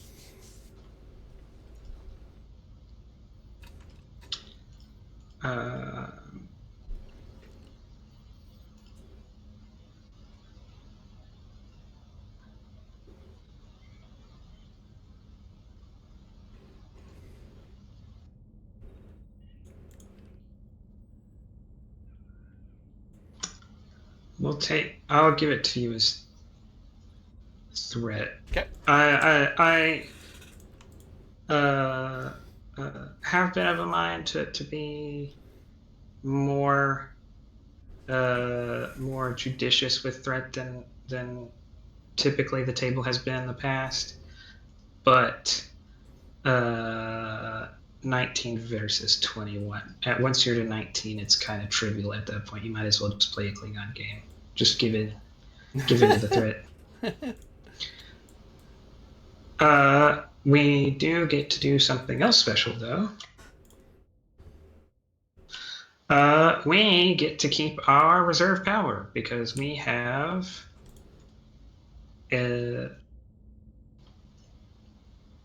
talent called Improved Warp Drive. Whenever the ship takes a warp major action, roll a d20. If you roll equal to or under the ship's engines, you do not spend reserve power for the ship. That is assuming that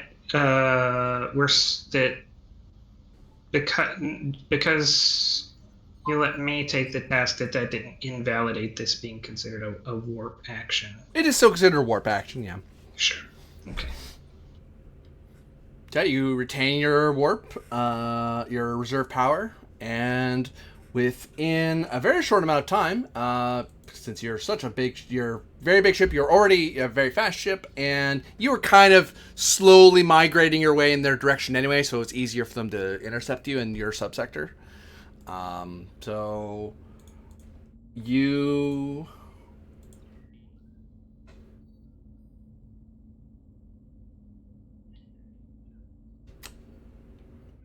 have a few hours before you get there. All so right. you got some stuff there's things you could do before you arrive.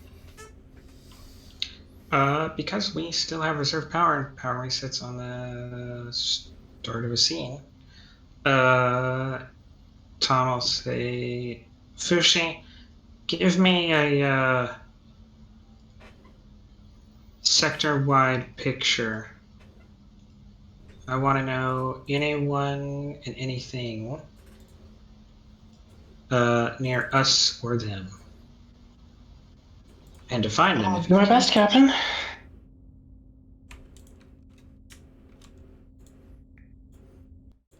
I guess I clarify. Their sector is the one I care about because we technically haven't moved into it, I guess. Oh, you mean the subsector? You mean? I thought you meant the whole sector. This is the whole sector.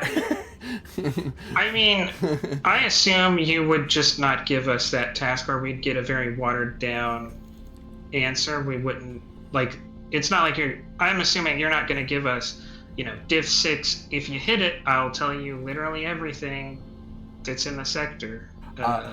The most I could, you would be it'd be like a high difficulty reveal attempt to attempt to scan the entire sector, and even then I'd give you minimal information because you're so far away. But it is something. It's possible. It's not impossible to do. Top of mind would say diff 5, but I'd be able to give you clues, hints, but not much more than that because you'd have to actually go there and get a more detailed scan. And that's just limitation of the technology, really. Yeah, and reveal only works in long range. If you're, which Oh is yeah, I one of those suppose. things, Yeah, no, you'd long have. range. Go ahead. Yeah, you're right, actually. Well, and I don't mean to shoot ourselves in the foot, because long range is kind of variable. It's I would say on the sector scale, because different zones are different. yeah, that's what I was. Yeah. Yeah, so you could probably you couldn't scan all the way out here, but you could try to do a very, like, close is anywhere near you, medium, long. So you'd be able to do a general reveal ping in this area of the sector. Then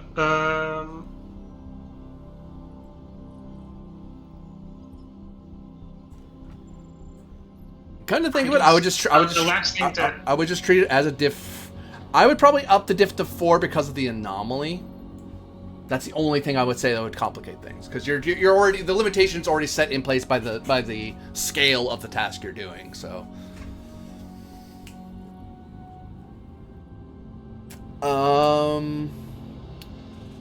yeah. Then that's the ask. So you're looking at reason plus. Actually, I'll pull relevant tokens on here because we're talking on a different, just to indicate we're on a different scale of conversation. Can I not? Oh yeah, deck is the box, right?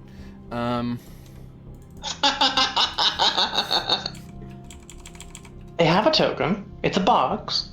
Gosh, yeah. Save, update, yes. So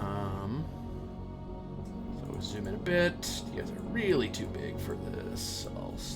Choosing to make my character's primary, like, physical descriptor just be box is really good. Yeah. Alright, so reason plus science, difficulty 4 because of the anomaly, assisted by sensors plus science. All right. Okay. Traits edge. First is state of the art. Yep, that's worth pointing out. All The right. diff stays at 4 because forget you, I guess. I have to see how this one interacts with the other one later. Well-drilled crew. Nah, I don't think that would apply here. Okay. Single then sensor we have operator transfer. Yeah, veteran sensor operators. That would apply for sure.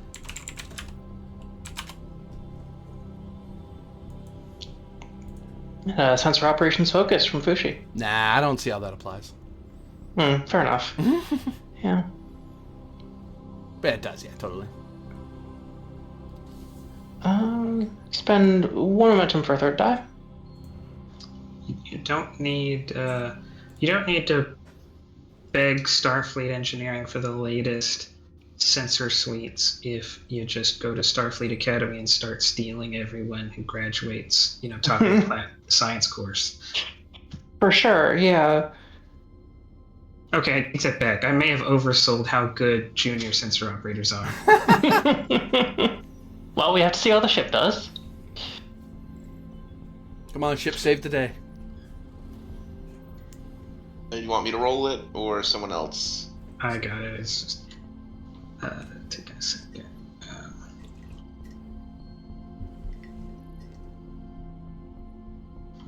Well, the ship was rolling pretty consistently on 1s and 2s, mostly 2s, until you. Yep, that's my fault, clearly.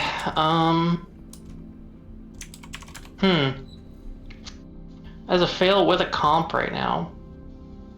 Yeah.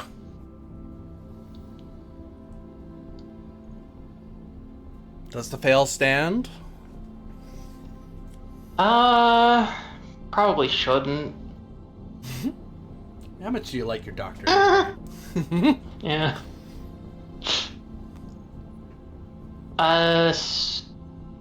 Tried and determination spend for a reroll, I think. Looking at mission directives real quick. They should be up to date now. Yep.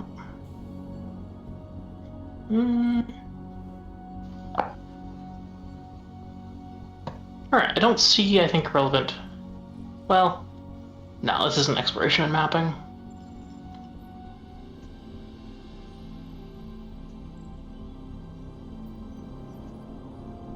This is a broad sweep, not a detailed scan, right?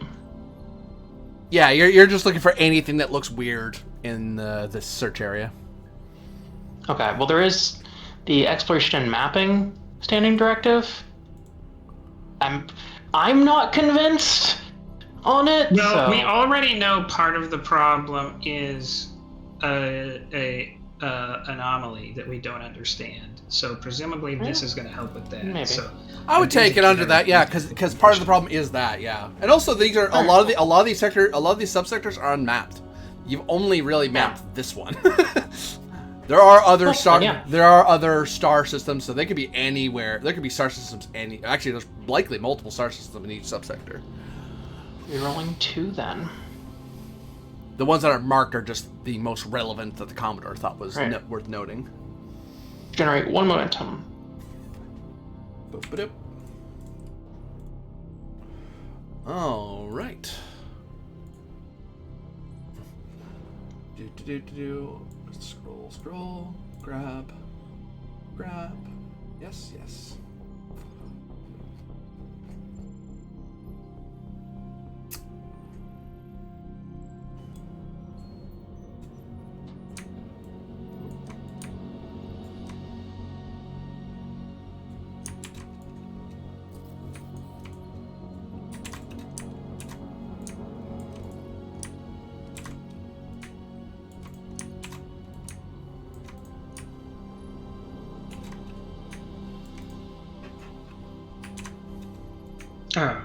Oh, I was worried Willistic wasn't going to be surrounded by hostile things.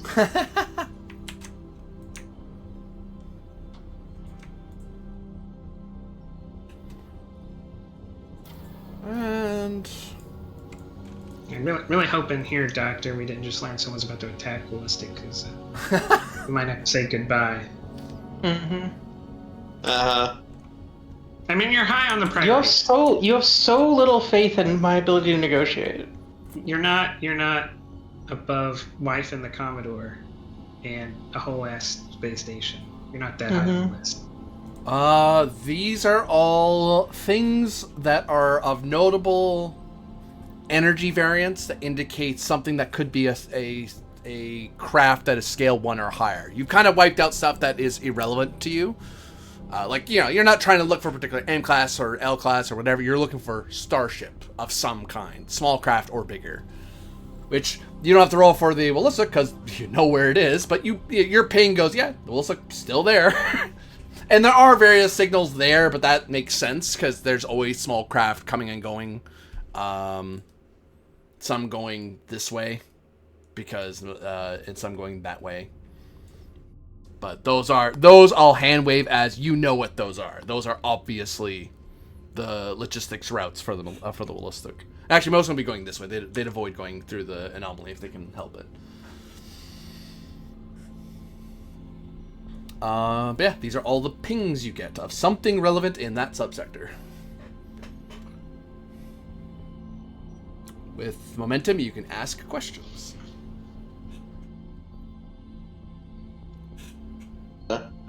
I have a thought. Yeah. Open suggestions. If we can determine if any of those contacts are moving, we might be able to narrow it down by virtue of some might be clearly moving away from the direction that we're expecting.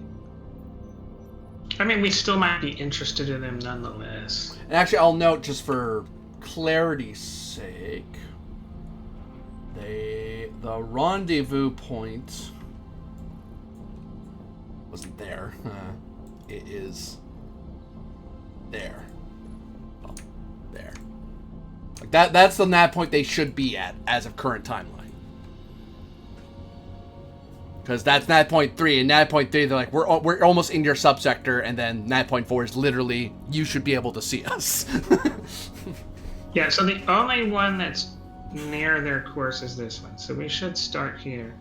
And then I say we just kind of work our way out as we have momentum or come upon momentum from talents and stuff.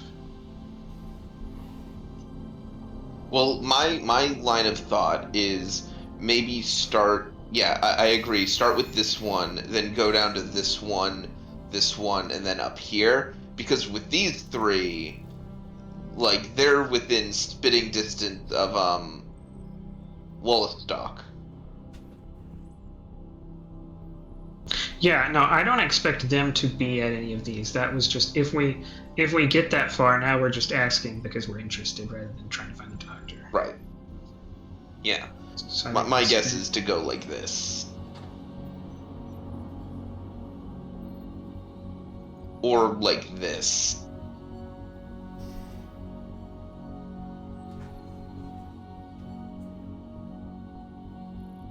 What's your call, Fushi?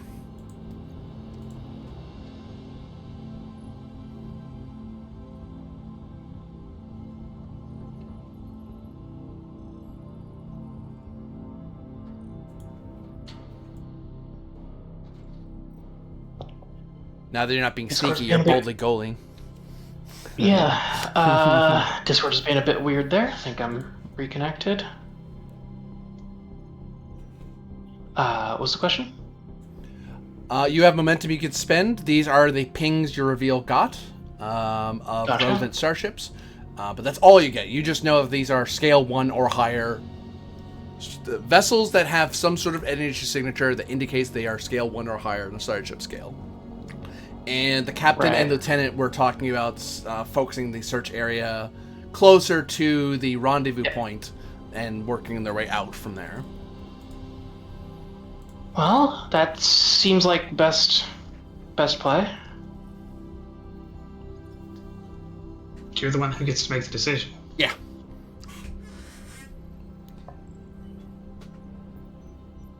Because you get How so? Because you made the roll. You get to decide what to spend the momentum on. Oh, right, gotcha, yeah. Cool, yeah. Spend it on the one closest to us then. This one? Yeah.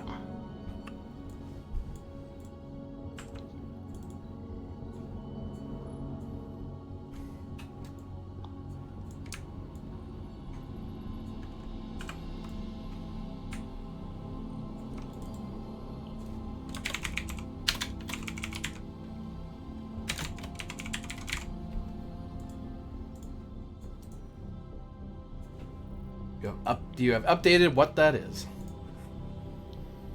Picking up the shuttlecraft Artemis. Forwarding location to navigation and con. Looks to be still close to the M-class planet, Captain, on the other side of the anomaly. Maybe they had some trouble navigating it?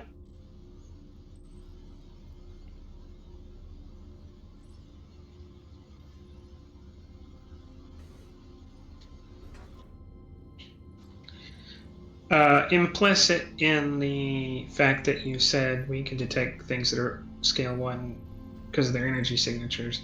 If Artemis had been destroyed somehow or was powered off, we wouldn't be able to detect it. Yeah, if it was zero power or debris, you wouldn't see it. You'd have to you would have to scan. You'd have to manually look around for debris. That said, if there was actually, I take that back. If it blew up, I would actually clarify that as a shuttle Artemis debris, because that'd be obvious, because the warp core would have blown, and that's easy to notice for Starfleet personnel. All right, then their comms are probably just down. The shuttle's power signature is still present. So what are these other things you found? Take a look at the one to the south of Artemis then, I guess, next. This one? Yep. Trying to bring up identifying information now, Captain.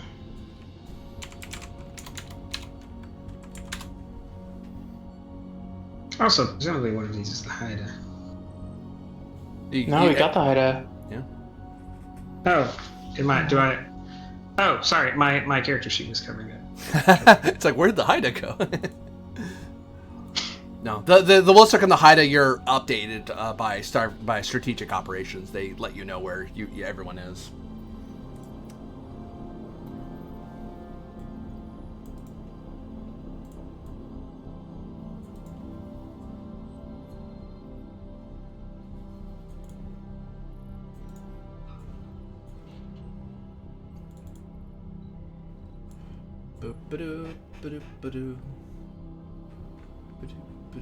What color should I use? Yeah, this would be a good color for it. Boop.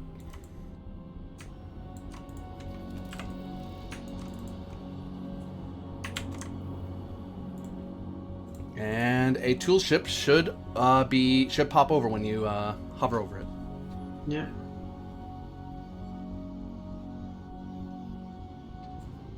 Passenger shuttle identified itself as the Celestial Queen.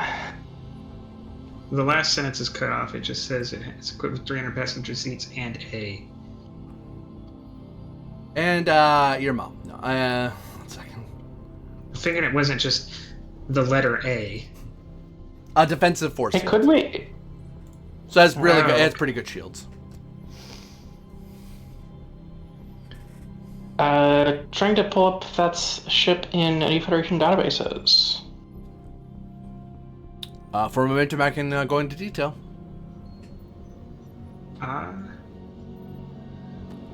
It's up to you, but we don't have enough momentum to ask about all the things already. That's Sure. why I wasn't feeling like asking everything there was to know about the Artemis. Mm-hmm. Because to do that, we lose out on learning about other things. But again, your call. I think that would actually be a question that the lieutenant would ask and would go. But, so do you want any more information on the Celestial Queen, Captain?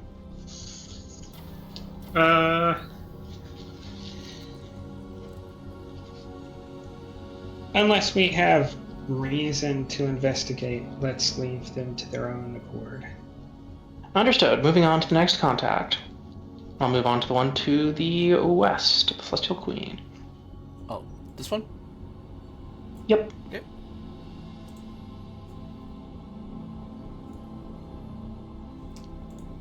Huh? I got pinged. Why? Why am I being pinged? Watch it be something not very relevant.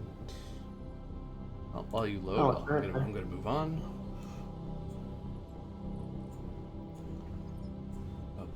Wow, that's really loading slow. That's a problem I'll figure out later, because I can't imagine it is super vital to know.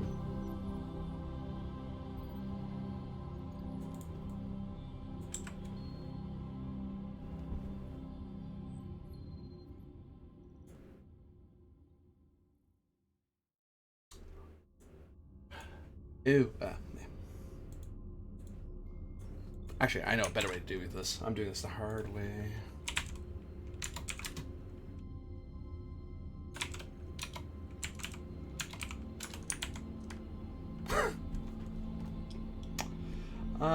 Yeah, that was smart of me. Let's try that again, shall we? There we go. That's how you do it. I've been running games for a while. It's okay. I know what I'm doing. If you say so. I believe you.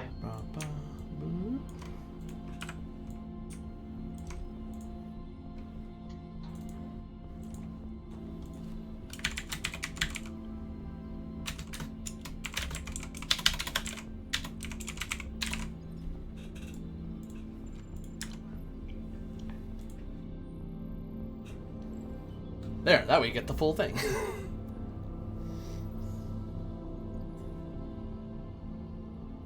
Oh, it's a data packet. Ooh.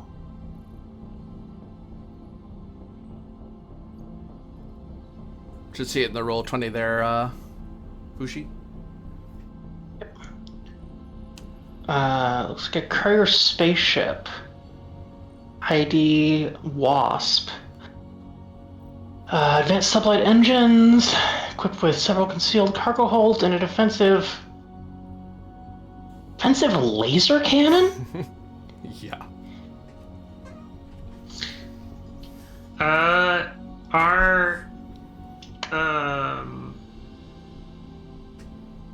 Is it information from the scan detecting hidden cargo holds, or is that from the registry? Good question. The computer's making some educated guesses because there's a certain scale to it that doesn't make sense. Given if it's a courier ship, those are cargo holds, and then there's these other spots, but there's spots that look like should be cargo holds, but there's a certain mass differential. So it's like, well, there should be 10 cargo holds, but there's only 5, but it has the displacement in space of 10. So computer's making an educated guess that there's concealment within it. Okay. They may do something about that. On to the next one. Alright. Do we want scans of the ones near the Woolstock or the ones on the other side of the barrier? Anomaly. I guess we can just keep going. I would probably choose one of these two, according to your own whimsy. Cool. I'll choose the one nearest the Woolstock. Oh, sorry, I forgot that I should be spending momentum. You already did that one. I did that one. We've asked 3 questions, so we should have 3 momentum left. Yeah.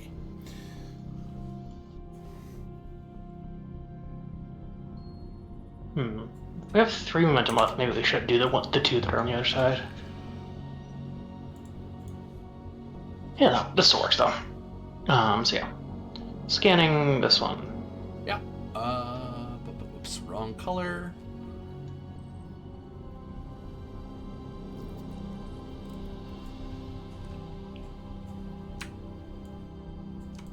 Big blue.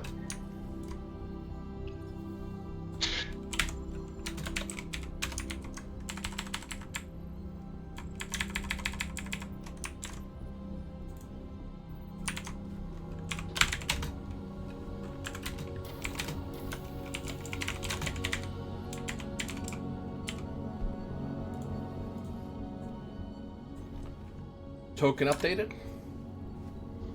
Yep. The SS Eclipse. A patrol spaceship. I'm detecting heavy battle scarring along the hull. Low efficiency sublight drives. Looks like they're on the brink of failure completely. Armed with missile racks and defensive force shields. Seems pretty low tech, Captain. Look at Fushi. How are you detecting its What is that? Looks like a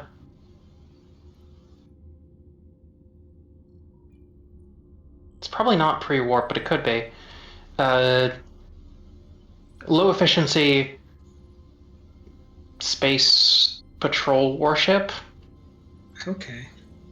or police action vehicle. It's not ours, though. No, sir. Although, this is a lot more traffic than I think we've detected before in the region. I'll give you a bit of a break here as well. I'll throw out that the color coding here: green indicates civil transponder, blue indicates Starfleet or Starfleet adjacent. Okay, that is an auxiliary craft that works alongside Starfleet. It's not another spacefaring people's. I'd give a different color because it would and I'd probably mar the name if it was unknown. If it was a known species like the Klingons or a free independent group or something like that. It's like, oh well, that's that. I'd give it a different color because their transponder code would be different. I believe Eclipse shows up in registries, Captain. Matches. All I'll say is Chris whether Ray. it's I will correct you. It won't. If you to look up in the registry, it either requires an action or a momentum spend. All you've learned is it's giving Okay. off a transponder that coincides with the Federation, with Starfleet or Starfleet adjacent Gotcha. services. Someone could be giving lying. off- It's signaling Starfleet Auxiliary service, Captain. Presumably working in tandem with Ballistic. It's closer to them though, so it seems like their problem. your Right, what's next? your cohort on the ballistic just felt a little twinge in the back of their head. Yeah. Scan here. I get these a different color. Oh, fancy. Ooh.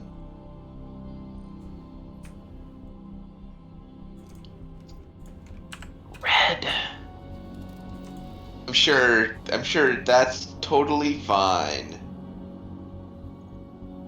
Yeah, we have all the primary LED colors now. Red means full spread, right?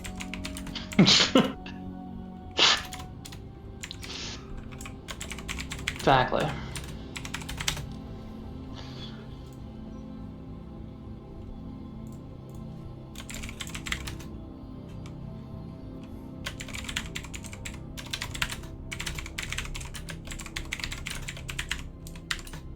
Yeah. If your ship is green, you're on the team. If your ship is red, you get a full spread. If your ship is blue, we don't worry about you. Hey! Oh, you're smart. Perfect.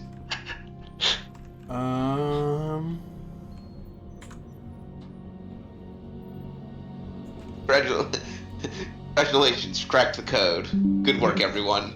This requires Back a it in. special message. I'll fire at you. Boop.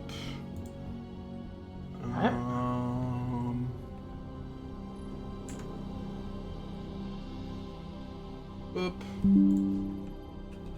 And did I? Do Okay, these good. subsectors conform to a naming schema?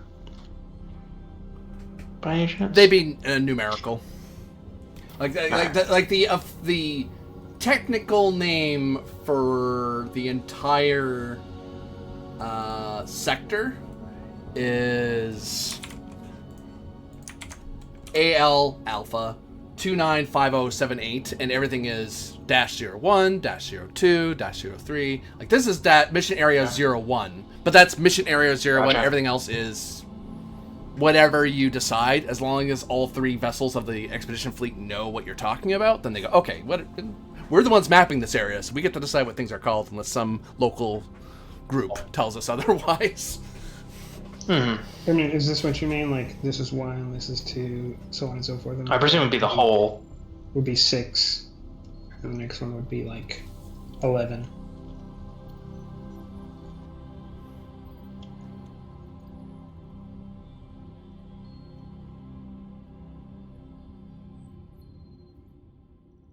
Yep, I've sent you the hover over gives you some initial information, and then the sensor operator got specific information that coincides with what the ballistic already knows about that space frame. Because Finding new contact. Ident contact Sierra 26. Matches space frame of Sierra 25. Previously encountered as hostile contact. Armament consists of disruptor cannons, tetraionic torpedoes, some form of tractor beam. Alright. Tell me what this is. Looks like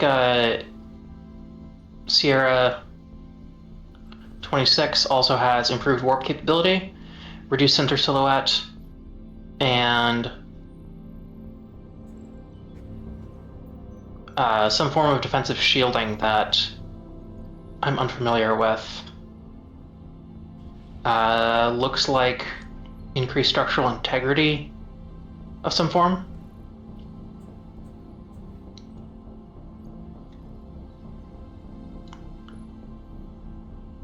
Scanning next. And I'll scan here. Boop, boop, boop, boop. I get to use another color. Did we actually get the mandate from Starfleet and the Council to do anti-slavery patrols? Like, if we see someone we suspect or know to be engaged in slavery, do we have the right to act, or is it like, this isn't our space, you can't really tell them what to do, just steer clear? Like, as long as they don't shoot, you can't shoot? Yeah, your mission directives have been updated by the council. You are certain that that's being debated by the admiral. The Starfleet command's probably arguing vehemently to.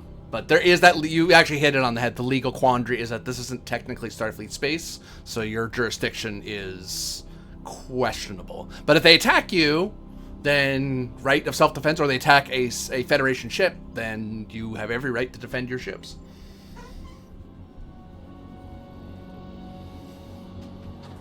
Unless you find some other supervisory law or supremer law of some claiming. Like, someone claims here and says, oh, we'll give you permission to arrest them. Thanks, we have permission now. The locals said we can go after them. The speed of bureaucracy.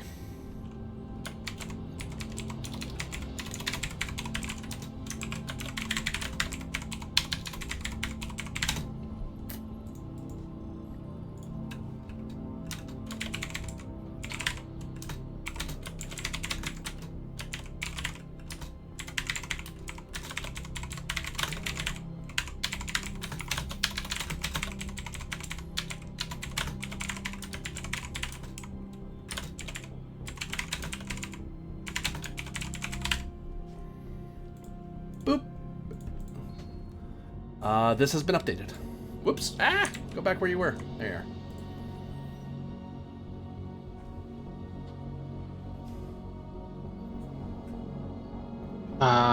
This contact 2, 3, 4, 5, 6. not resolving clearly on sensors, Captain. Doesn't match known configurations. Scale 1 spacecraft. Not picking up an identifiable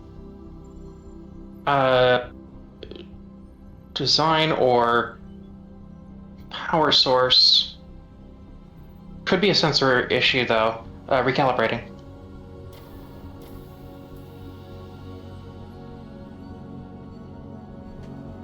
At this point, now that you have momentum, you can do dedicated tasks to resolve any extra information you want from any of these contacts. Or if you wish to try to build up more information about the other 2 unknown contacts. First, I have a planned course of action. Input is welcome. We have, due to extensive shuttle base, we have 6 small craft we can support. I assume we've got to support the Artemis. Yeah. So we have 5 remaining. I would like to send 2 to go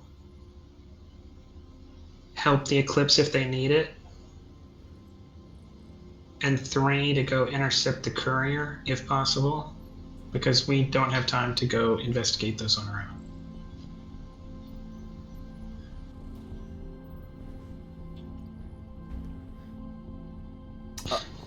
I'm assuming if they're civilian ships or small patrol ships that our shuttles are capable of catching up to them stuff. But correct me if I'm wrong. They can get to them. Assuming they don't leave the subsector, they should be able to find them. And what I would do mechanically, I wouldn't make you give a support character for each shuttle, because no. I would just charge you the cost of a con or command detail. Basically an advantage saying, there is a group of people who are manning all those shuttles as the shuttles go out to do their own mini missions to investigate those contacts. Is that one per shuttle, or is it like One shuttle for the only needs whole. one or two? You just need one for everybody. Whew. I was like, never gonna be able to afford that, but yeah, I can manage that. So that's one task I'd like to consider, and then my next thought is call the Haida, tell them about these two things, with the suggestion that they like leave in a roundabout way, because they were not even truly a match, maybe barely. They may have gotten surprise attacks, I don't remember, but they are either slightly under or slightly equal to the people we fought before. And you were saying that compared to Sierra 25, that this was more powerful, right? Because you were saying... No, I was saying it matched the base frame. Okay, because you said like improved listing- structure and stuff. Those are like talents, basically. Okay. And that's based on some details on its schematic. Yeah, because some of it. Because remember, you captured one of them, so Willisuk has been pulling that thing apart, trying to figure out how it works and who built it. Oh yeah. So they actually know. They go, we know it's a space frame. Here's what it can do. What's it called? I don't know. We don't know who these people are. They're in their little boxes. Then I can relate. Then I think when you tell the Haida about these two, maybe tell the Haida to keep an eye on them, and then maybe we send a message to them being like, hey, we're aware of who you are. If you intend any hostile action, we will engage with the intent to capture, and if forced, destroy. Please do not approach our vessels. Basically, they think they're hiding. We will shout at them, hey, we see you, and that's one of your big advantages. Don't be stupid. You in the bush over there. Get lost. Yeah. Yeah, basically. Well, I really don't have the permission to tell you to get lost, so I'm gonna imply to get lost, but I'm not gonna say it. I'm just gonna call out that we're aware, and if you force our hand, we'll have to respond.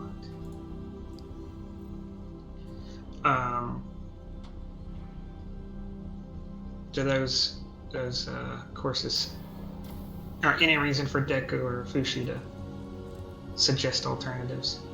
No, yeah, I was gonna say yeah. It sounds like a solid plan. I'd like to coordinate these things. Very good. We'll call the shuttle send off.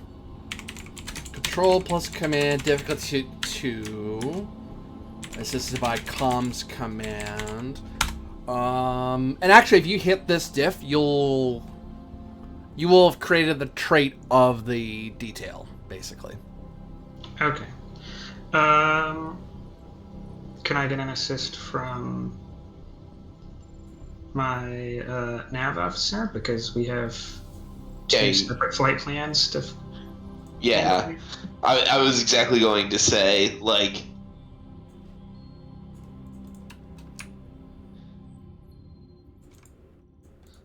maybe reason or control con, something like that. I've been on the fence about whether we should get the talent command ship, but this is exactly the scenario it applies to. Because what it allows you to do is anytime you create a trait related to like an away team or something, you can apply it to another away team or shuttle or some ship you're in contact with, and you always get to be assisted by comms command. So, next arc, I guess.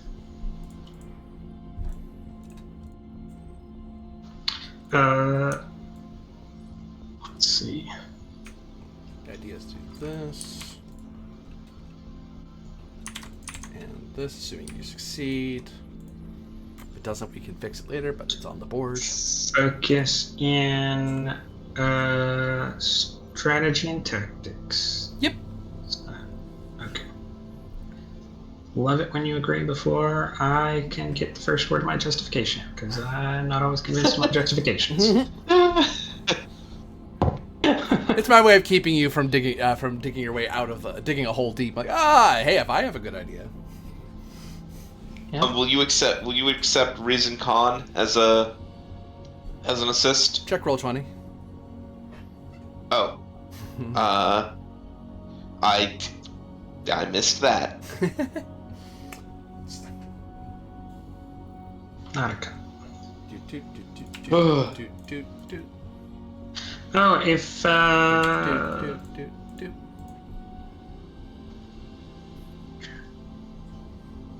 And how many shuttles was it? Two and two?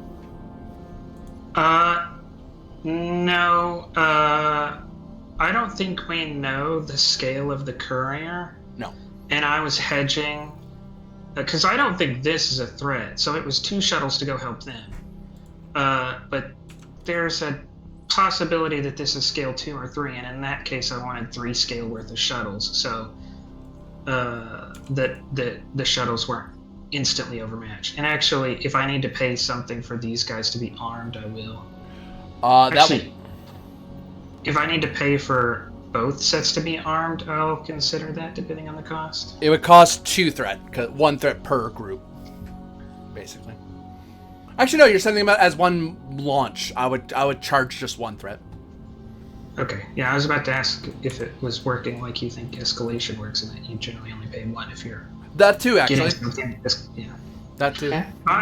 I'll pay that. I'll pay it, because these guys, it's kind of nice to have, because this guy might be in combat still. Who knows? But they're more just to help. This guy, I'm thinking, is the smuggler and might try to run or fight back. Okay.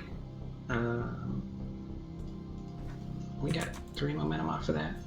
Yep. All right. So the next thing is first to tell the Haida what we know about these.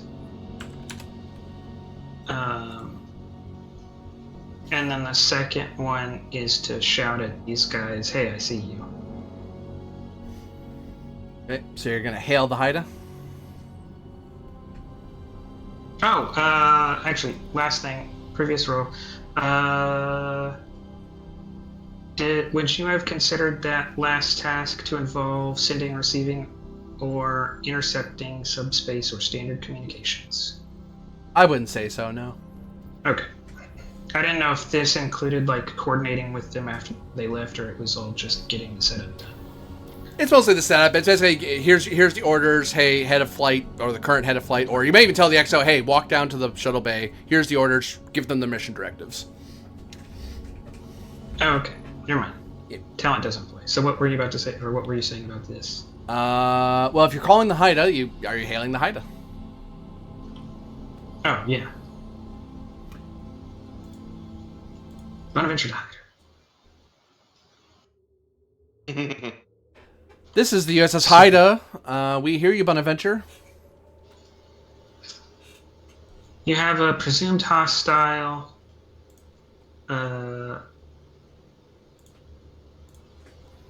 One subsector over, transmitting coordinates, and you have an unknown anomaly that might represent a danger. My intent is to inform the presumed hostile, whose signature matches the ship that attacked you recently, that we are aware of their existence, and that if they approach any of our vessels, civilian or otherwise, we will be forced to defend them violently if necessary, in hopes that we convince them to go somewhere else. All right. Do you want us to back you up in case they do anything, or what's your suggested action? If they refuse to acknowledge, I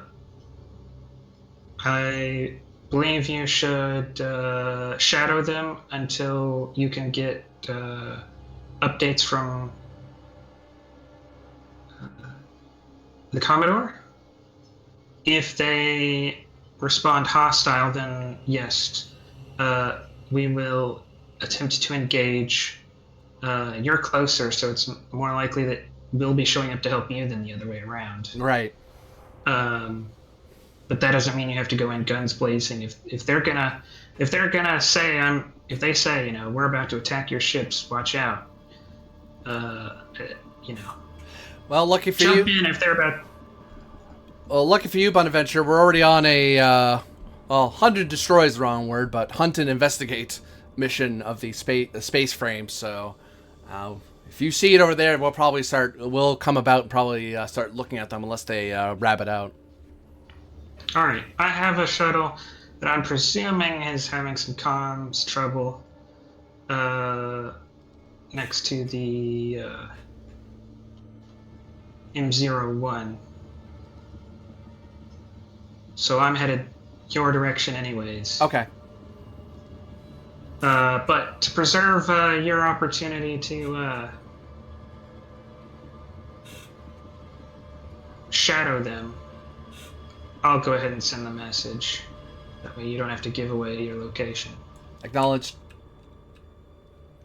And we'll say, Bunny Trap.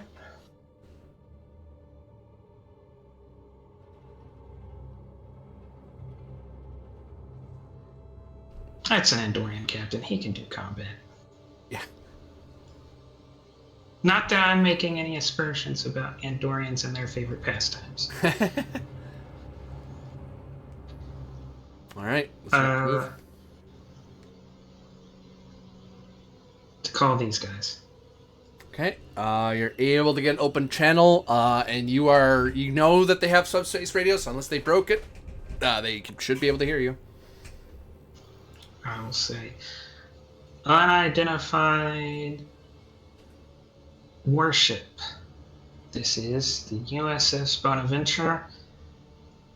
We have identified your ship as sharing a common construction with a vessel that has hostily attacked us. If you have peaceful intent, please communicate. If you have hostile intent, note we will defend ourselves and our allied ships violently if necessary. But we prefer peaceful coexistence and communication.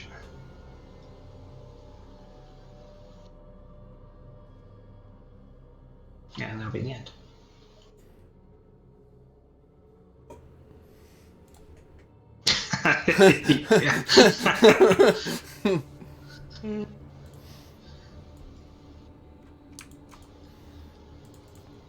We'll send a quick ping to Haida. They went dark, watch out. Acknowledged. We're going yellow alert for now. We'll patch in the Commodore if we need backup. Or we'll call you direct either way, but we're going to inform the Commodore we may be on a hunt. Very good.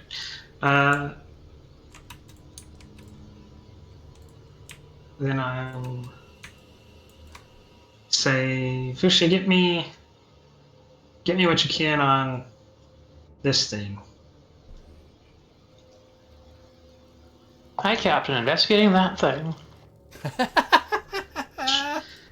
Investigating that thing. I do find the irony, right? Here I'm telling you, hey, do what you want to do. Figure the thing out. And over here you're telling me, hey, stop running away. I want to figure this thing out.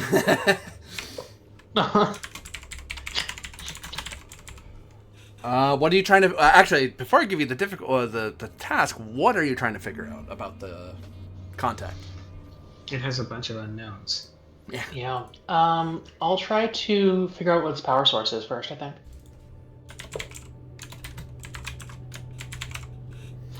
Insight engineering, difficulty 3, assisted by computers engineering. And although you are using your computers, it's insight because you have incomplete information. You're trying to make some educated inferences as to what could possibly be doing this. What could possibly generate that kind of energy. Okay. Rapid analysis is a focus? Yep. Cool. So you got veteran sensor operators. Is a trait? That does not help you currently. Dang. That's so sad. Badge. Yeah. What else we have? State of the art for doing computer analysis here. Yeah. Oop. Beep beep. Look, Fushi's engineering is not amazing. State of the art computer. Trying to kill. What? Hang on. Yeah. Might this be something you want me to take on then? Sure, what's your insight engineering? 14. Yeah, I've got a 12, so do you have a focus? That I don't have. I don't think I have, because this is like Starship recognition. Power source, Like, energy hey, generation. Power systems? You know who has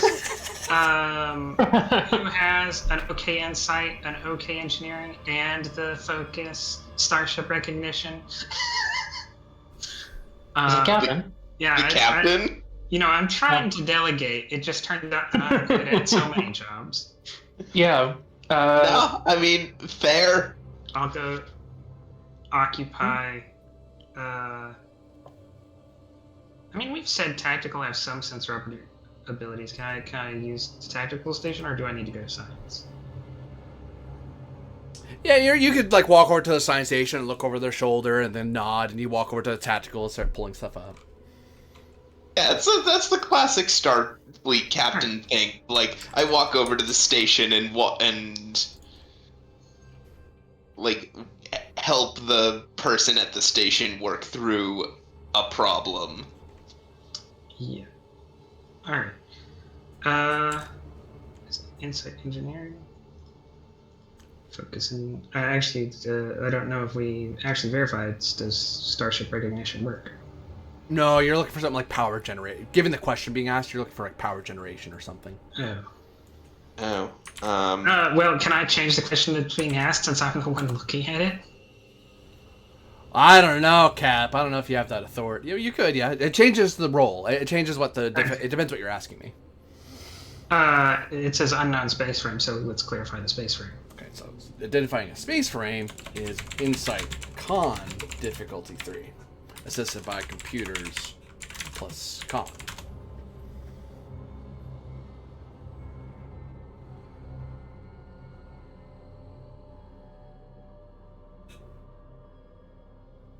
Okay, now I'm rocking a 15.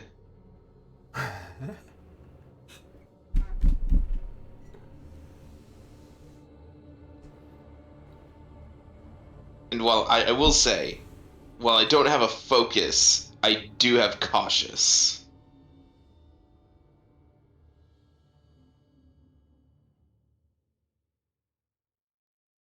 It's up to you, Captain. If you want to...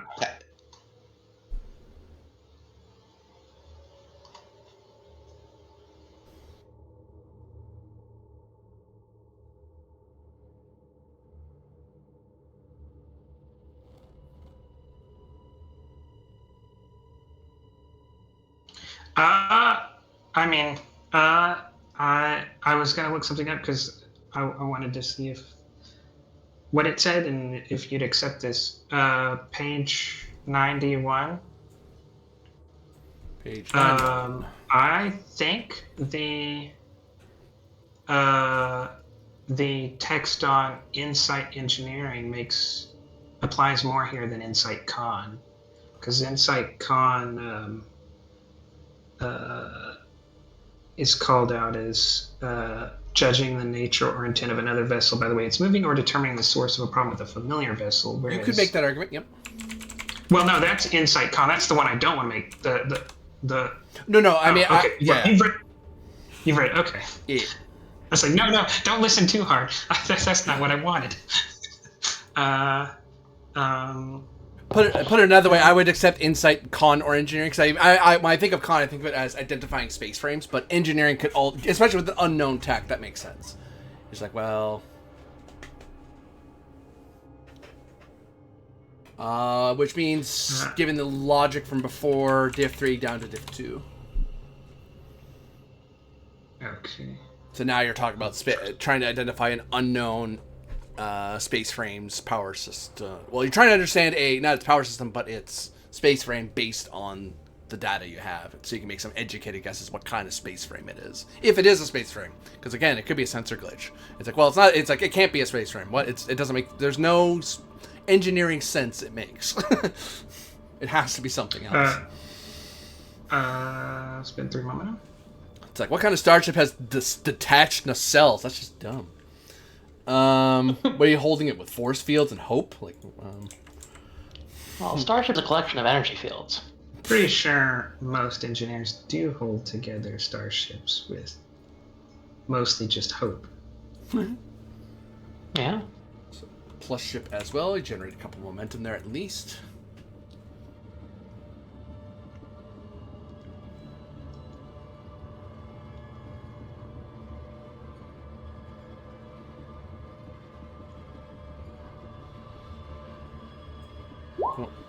Aw, you cheated me, ship. I wanted complications. I mean, threat. So...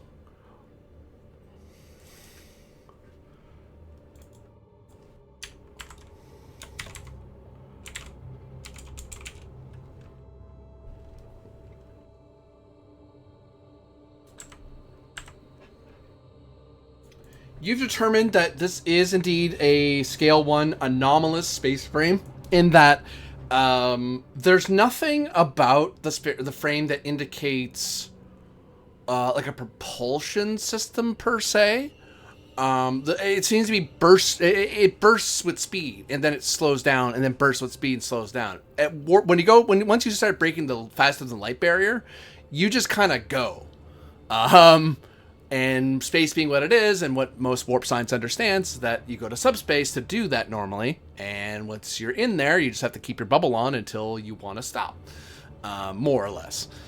This thing is bursting at warp every so often, as if some sort of rowing motion, which is weird, but that indicates to you that this is some sort of extraordinary space, some sort of extraordinary alien that can travel through space. It's not the vessel that's doing it; it's the creature that's doing it. So some sort of unique creature is capable of going at warp, and is using a very basic space frame to kind of guide them through space, or hold them in place, or hold their stuff. It doesn't. So Go ahead. So the nature of the movement is more akin to like a biological. Yeah, it's moving with biological rhythm. It's like, yeah, that's the only way this makes sense. So because if it's any sort of impulse engine you're aware of, all of them are pretty steady state. They don't just burst like that unless they're malfunctioning. But generally, you just go, or if you go like 20th century rockets, you just go and then you stop firing your engine. You just kind of drift for a while.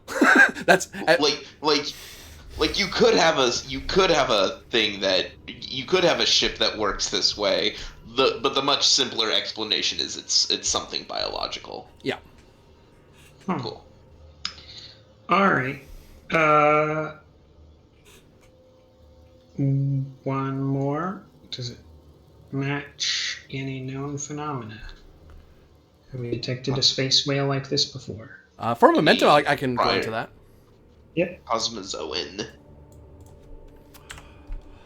I just prefer space whale. Well, some people like to sound scientific. People like many things. Doesn't mean they're right.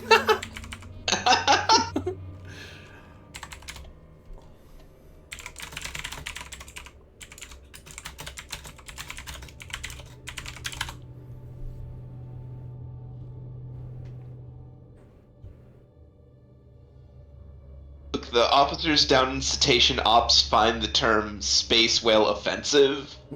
Huh.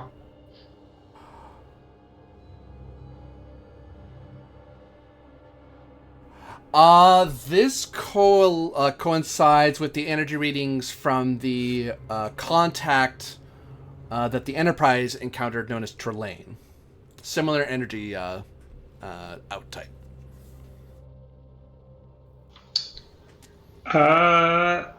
Being that the Enterprise, I assume, reported that they encountered 3 beings, because both the parents of the quote-unquote parents of Trelane were there at the end of the episode.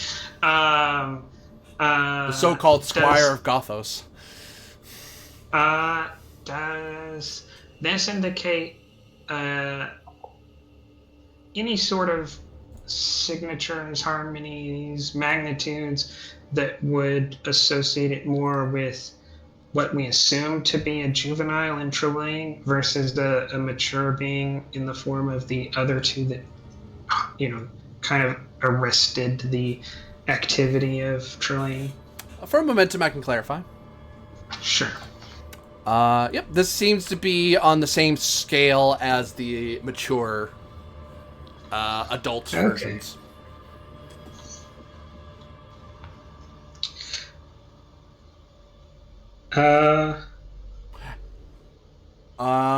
It actually even goes so far as to also indicate it also is at that scale. You're talking the Trelane parents, or like Apollo that they and the other Grecian gods that they encountered as well. I don't remember the plot of that episode. I do remember that they kind of got like giant green space hand. The episode with the giant green space hand. Yeah. In essence, the supposedly the Grecian Roman gods, the Greco-Roman gods, were aliens essentially with power, except their powers derived from belief. Like it came psychically, they fed off of the people who believed in them, and as people believed in them less, they were less effective. So you're on that. You're on that. To clarify, I'm giving you that it's not that or that. That's the same power scale. Whereas Trelane was much lower. He was powerful, but he was a juvenile. He could easily be overpowered by the people the next year up. And Trelane's source of power was technological, as far as the Enterprise understood, right? Yeah, it was just a technological advantage. Yeah. Whereas this may be more biologic, so it's on that similar scale, or it's just intense technological leap that you're just. So it could either be intense biologic power, or that's just how their technology works for whatever reason. Here's the question. Now that I assume is the captain vocalizing any of this? I'm not gonna hide it. I might ask one more question before I start bringing it up to the bridge, because the captain would like to have the answer so I can actually tell you what it is rather than it's just a thing. I guess let me rephrase that. Do you have a suggestion for a question to ask? Is that what you're asking me?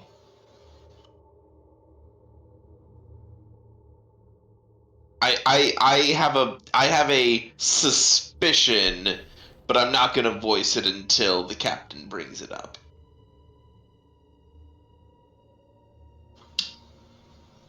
All right. I think maybe I probably do have enough information. And yes, I will.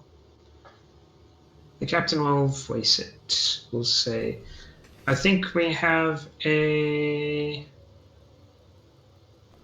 advanced being, possibly a being of immense naturally occurring power, or technologic power too advanced to be discerned as technologic. I wonder. Across the psychic visions that we received, a commonly recurring motif was that of a great immensity. I have to wonder if these creatures might not be the deific beings encountered in visions by numerous members of the crew.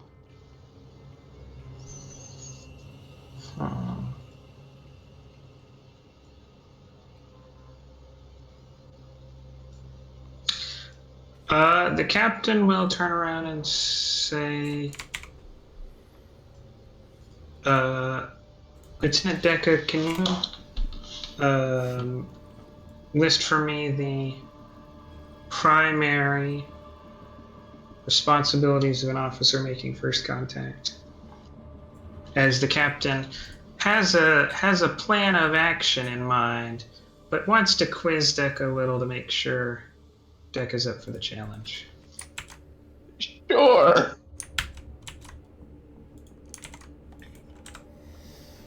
Would this be like reason command to recall this offhand?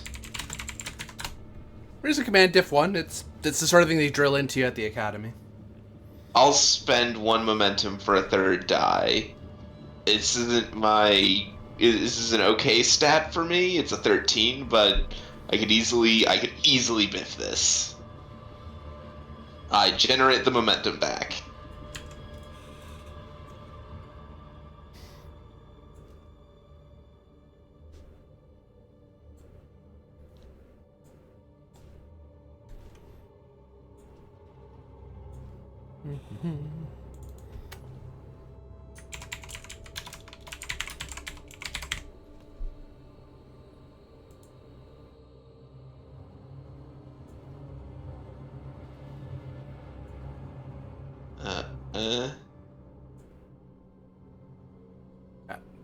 I'm thinking I have a good answer to give you here.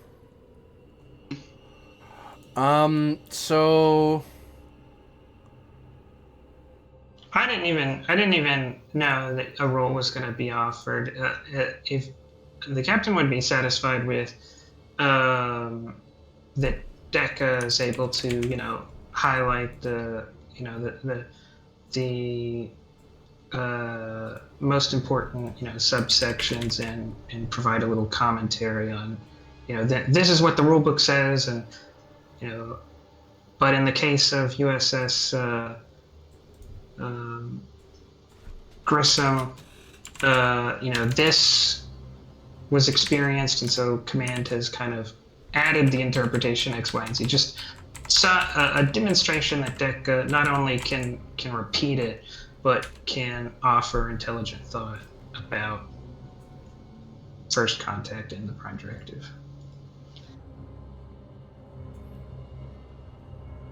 Fired a whisper at you, Timsic. Okey-doke.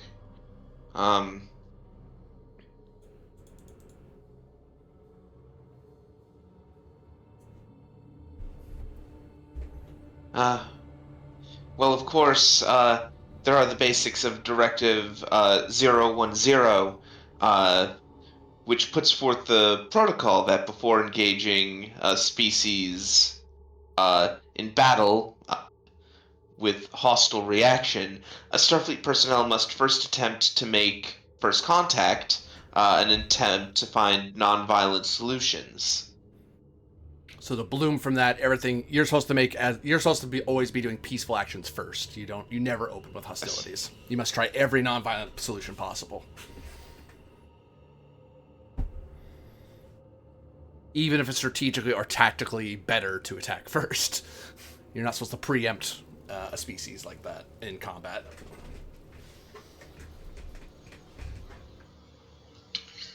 Then after, Deca highlights a couple of things, the captain will say, "Then, Lieutenant, you have my permission to act as a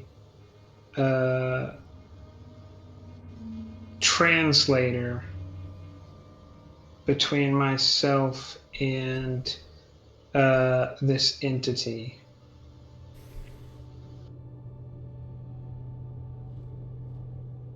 I see. I'll need your second to take your chair, though, because we still have to go help the doc. We still have to go investigate the doctor, so we can't get distracted from that. But parallelly,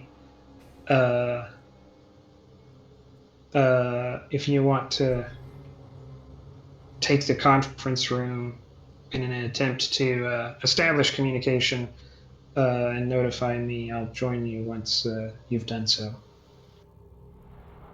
All right, Captain. Just let me know if I'm needed back on the bridge for any reason.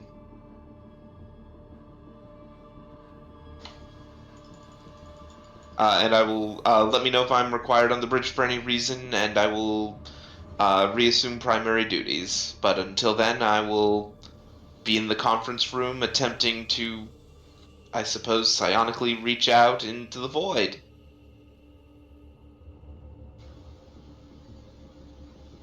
Get to it. So someone carries you to the conference room. Yeah, I need someone to carry the conference room. Boop, I guess. Oh, don't get presumptive. Okay, never mind. I mean, Deca can be put down where Deca wants to be put down. I'm just saying there are consequences to our actions. And you have some adjunct who's assistant helping you carry you around. Yep. Okay, I mean, the hope now is, now that we know where this thing is, especially given what we encountered before, I want to try to steel myself before reaching out, because we felt that solid wallop of psionic force when we encountered that artifact that extended the broadcast effectively. Mm-hmm. So I know what to expect. Mm-hmm. So I guess I'll cautiously reach out to where I know this thing is now. You're also a lot closer. Like half Yes. the distance. Fitness or presence plus command, difficulty 4. I'm gonna use presence, please and thank you. Difficulty 4, you say? Mm-hmm. I'm gonna, if it can be back justified as when Deca was just recently in communication with me, I will give Deca a point of determination. You totally could. That makes perfect sense. Yep. Let me see if there's a value I need to tie it to.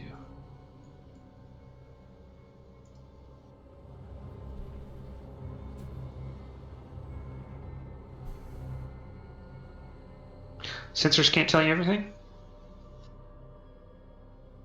In fact, Yeah. Lieutenant Deca is not a sensor. Yeah. Yeah. Yeah. This is very much something that the sensors cannot tell us. Yeah, Supreme Court really did define that he's not a censor. It was one of those things that the Endorians brought up and, got really finicky. Then the Tellarites got in on it, and it turned to this whole debate on what is life. And, Medusans really appreciated that conversation. Now, I mean, a tactician or maybe not a sensor, though.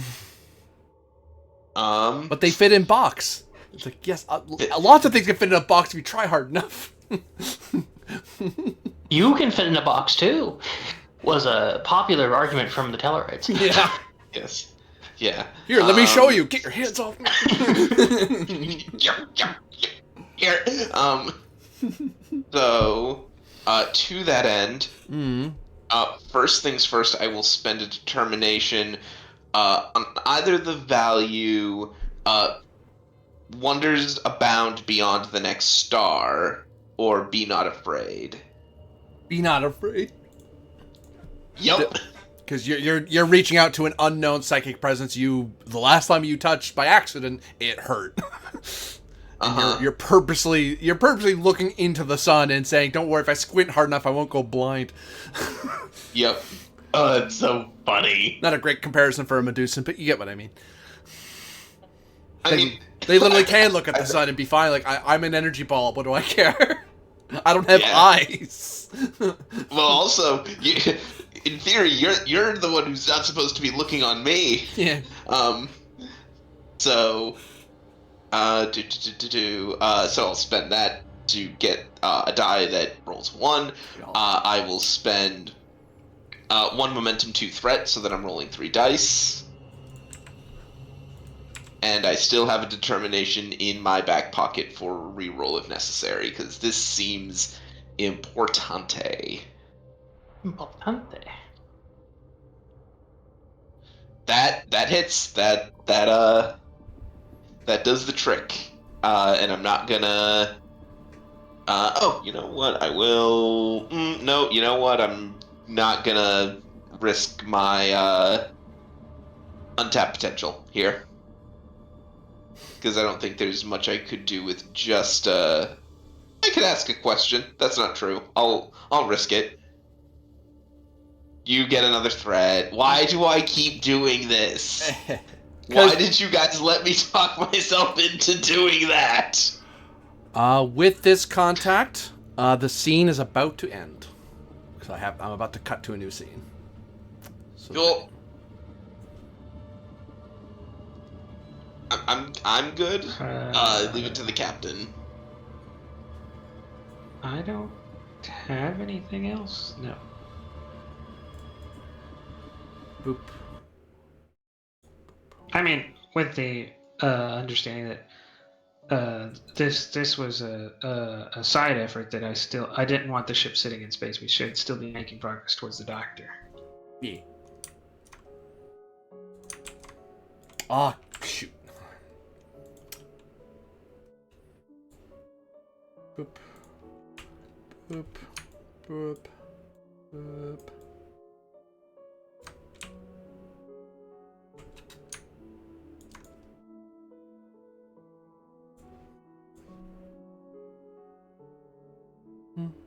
Oh my god, it's a canoe.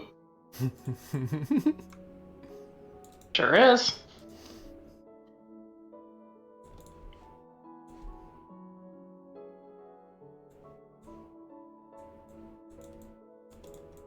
I can't highlight things. There we go.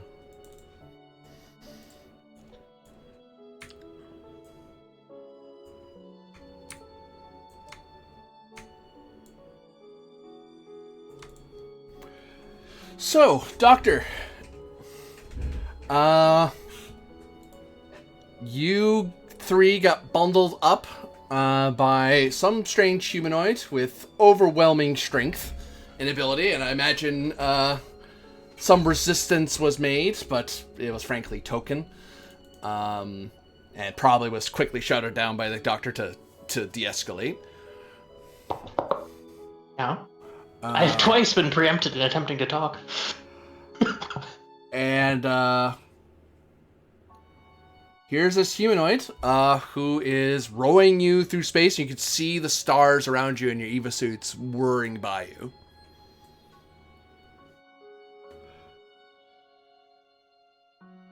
He hasn't said anything in a good long while, but he hasn't attacked you. He hasn't reached at you. Beyond the assault and kidnap, he hasn't attacked us, right? Yeah, he hasn't he hasn't done anything further than that. He just seems to be transporting you somewhere.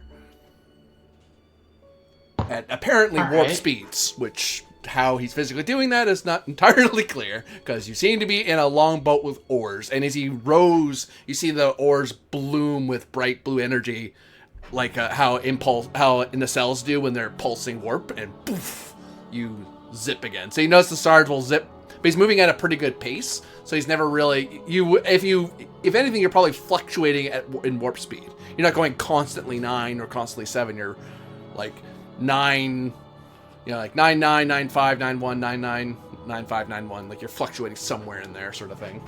Okay. And so we haven't had a chance to communicate. We were just bundled on board. You've only just now got your senses, because it just doesn't make any sense what's happening, and you're just kind of okay. Yeah, no, this is real. This is actually happening.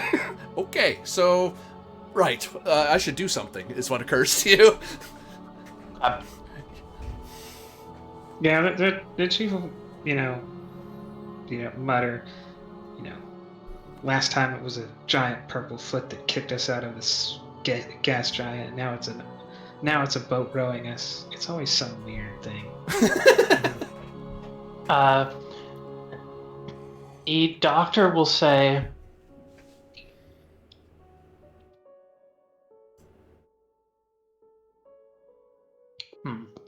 trying to think of her cultural context here. Yeah.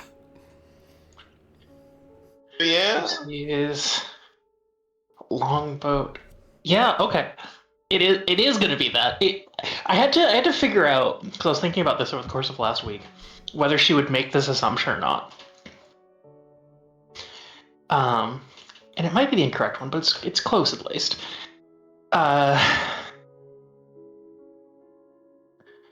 May I ask you where you are taking us, La Faison? What did you call me? Well, you seem to be the trickster. What? As he's talking to you, you see him talking, but you're hearing it in your head. Mm-hmm. And you because that was probably the other part that kind of baffled the three of you for a second. Like, how do we talk to someone in the vacuum of space if they're not wearing any sort of helmet? Because your vocalizer won't work in open space. They can't hear you. So you took a stab of, I'll talk at him and maybe he'll understand me. Hey, he does. Well, I suppose you could call me that.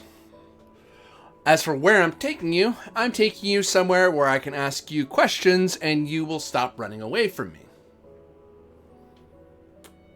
Because only thieves and brigands run away when being questioned. Or violently attacked. My apologies for the actions of my awards here. They sought to keep themselves safe against what they believed was an attack. Grumble, grumble, grumble. Thought it was an attack, huh? Well, you did engage hostilities first. I'm merely responding, and to your benefit, I did go easy on you. And I appreciate that. I am most grateful. Now, may I ask what the initial hostilities were? I am uncertain. You sent on an armed band to bother the stone folk and their relations. And I've also heard from little birdies that you have engaged in war in this part of space. So, if anything, from all I can see, I see you on an invading party. But that's only from what little I've seen from afar and heard from afar. I find when people are stripped of their clubs and arrows and laser weapons and starships that they tend to be a lot more honest all of a sudden. Or they make up more delightful lies. That's true.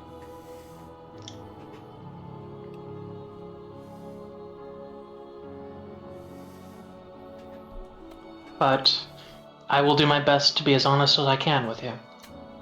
Now, who is this? Who is that?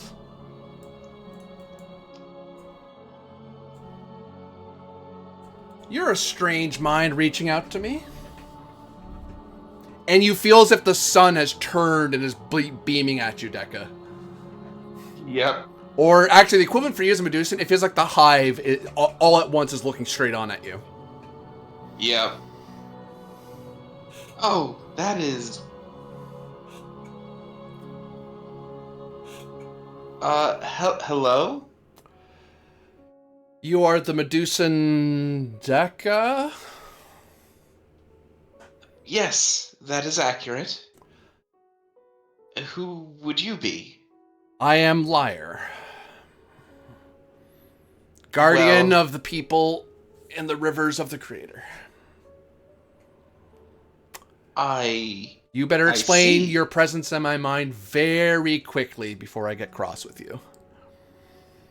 We have been experiencing strange psychic visions on our ship, and we wish to understand.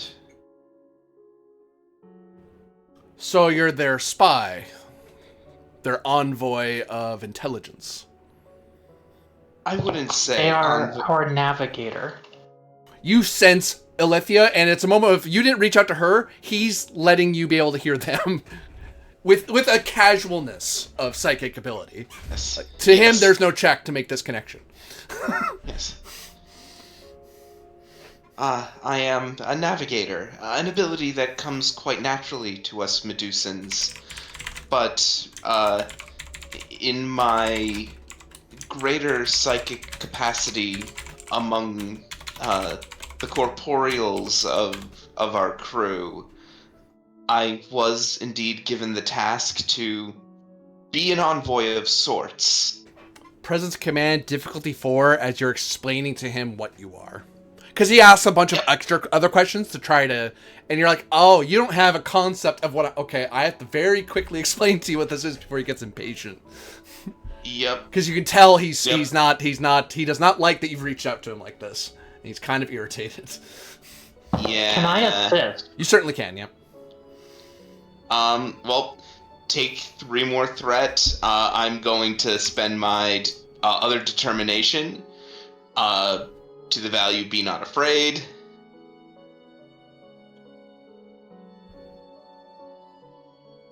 Oh, yeah. Okay. See how I do. Wait, psionics focused. Yeah. Well, no. It's not even Sonic's focus. It's you're trying to explain how Starfleet and what you are works. Fair enough. I don't have a focus this time.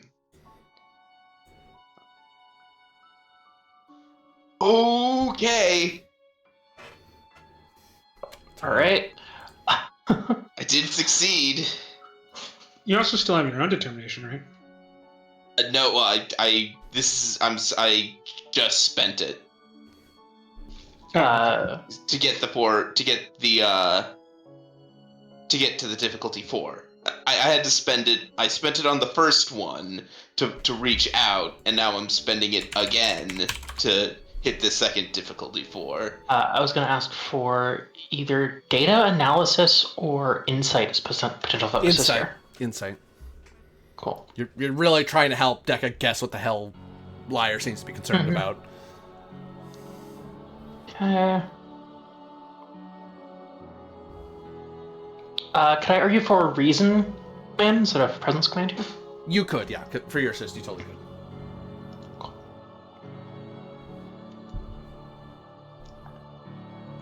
I'll take the complication, because I think considering the circumstances, complication seems to be appropriate.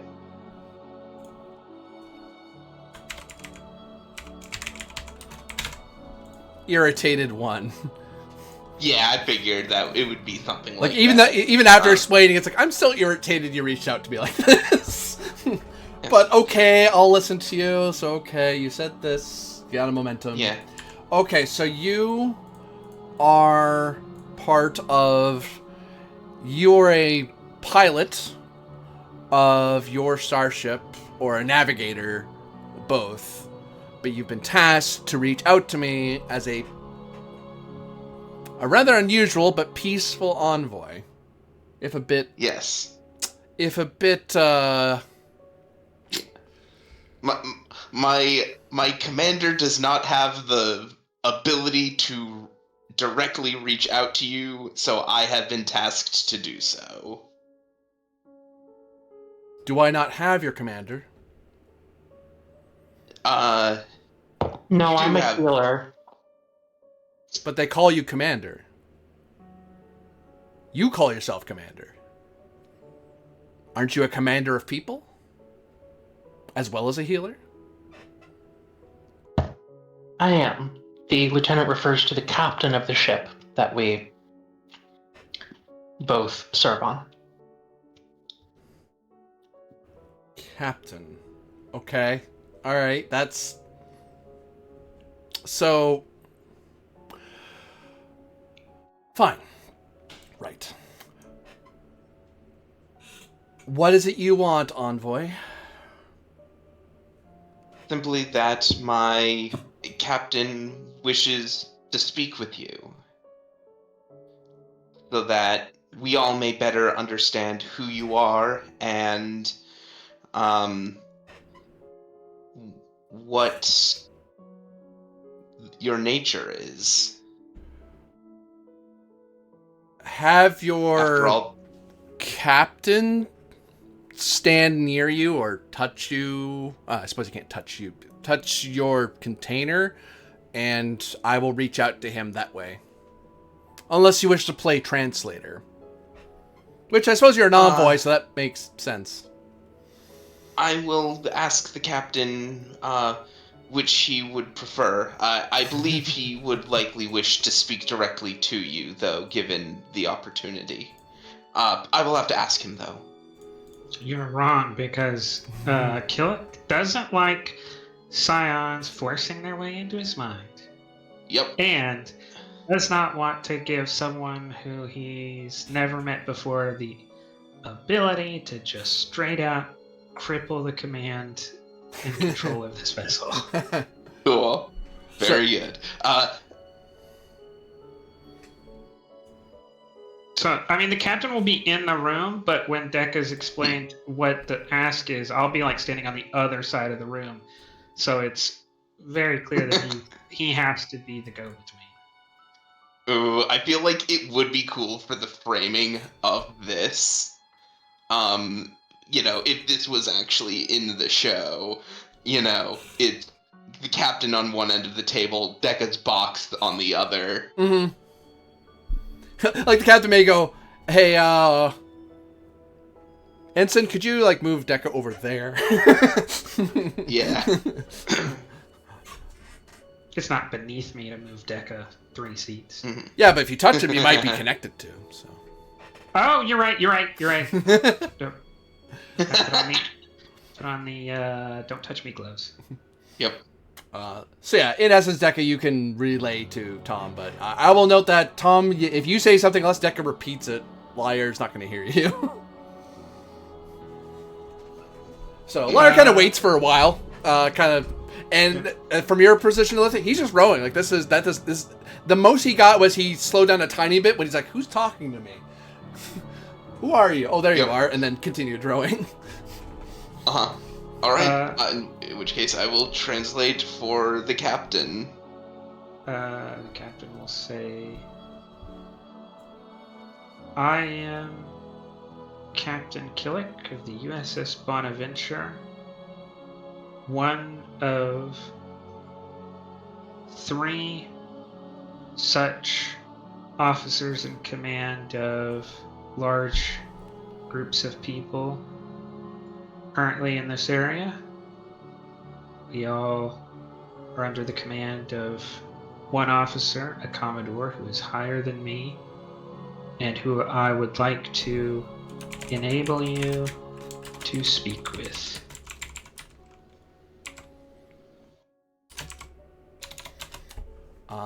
Presence command, difficulty 4, explaining this concept to Liar, because he asks a bunch of questions of, okay, so what does that mean? What does that mean?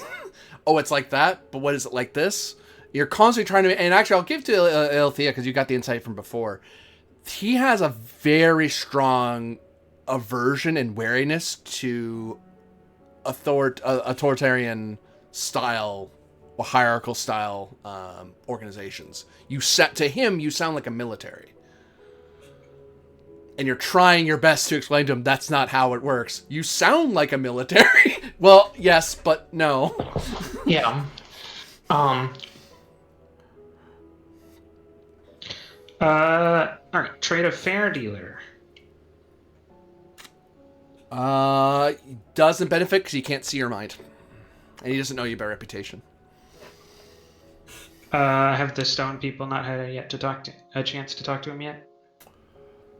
Because they're the ones who helped me get this tree. Ooh, that's a thought. Yeah, no, never mind. They said you're a failed dealer. They could be wrong, but they said you were. That's fair. Yeah, because now Liar has heard the name. Is like, oh, I actually know that name. Yeah. And if you lied to those poor little guys, I'm gonna melt your brain. Yep. Well, Deca's brain, he can't reach yours yet. I was about to say that's a sacrifice I'm willing to make. Your brain may melt, but that is a sacrifice I'm willing to make. Determination spin. Actually, I don't want to do that because there's 26 out on the table, and I'm gonna need that determination to deal with whatever bullshit comes from that 26 threat that was generated by no one who shall be named or no people who shall be named.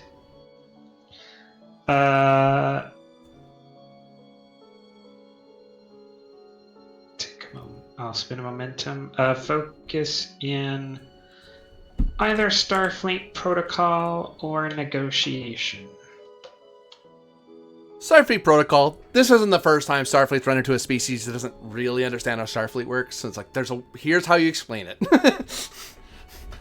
This generally works. If not plan A, go for plan B. If not B, then C.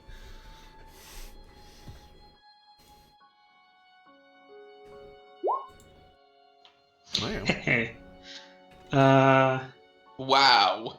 I don't know why y'all are having a hard game. Man. I just can't help but succeed today.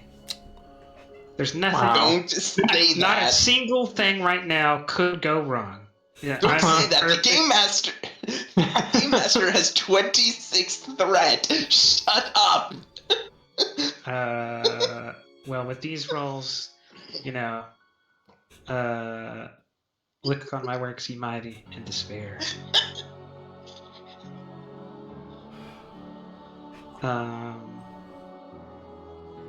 Yeah, and your assistance, I think I'll be on. Do you want me was to it? assist? I thought. Thought I was assisting. I don't know who was assisting. I thought we were waiting on someone to assist. No, Yeah. if you want to assist, you can. You don't Okay. have to, though. Deca's making it possible. But... I would like to assist, as said that one of Liar's concerns was that this sounded like a military. Yeah.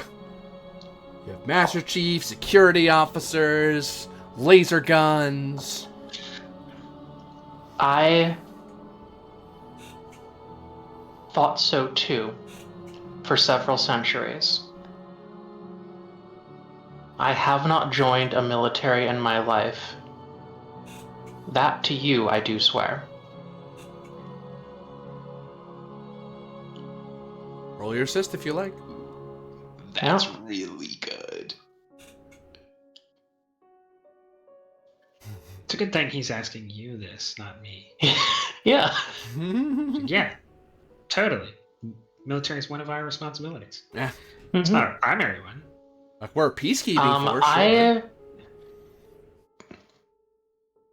I would like to argue for presence medicine here, as I am invoking my long and storied history as a healer. Before I was a doctor, I was a healer.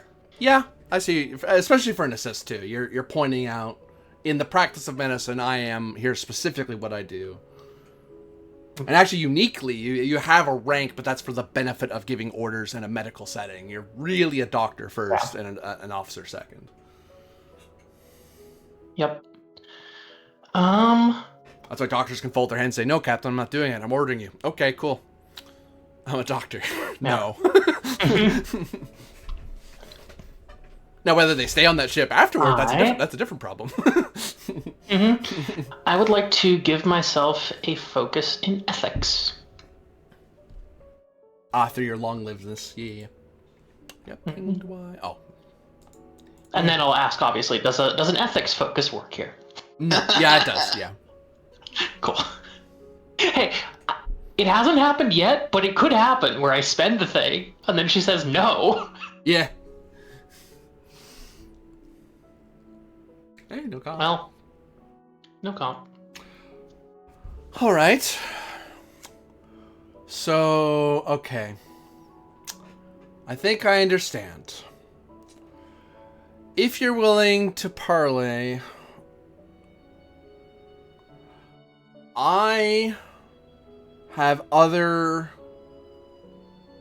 obligations I'm taking care of. I was hoping to take care of two things at the same time when I encountered or intercepted your doctor and crewman.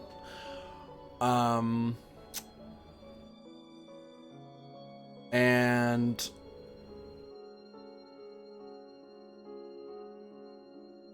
I will... You gave the stone folk a way to signal you. Yes?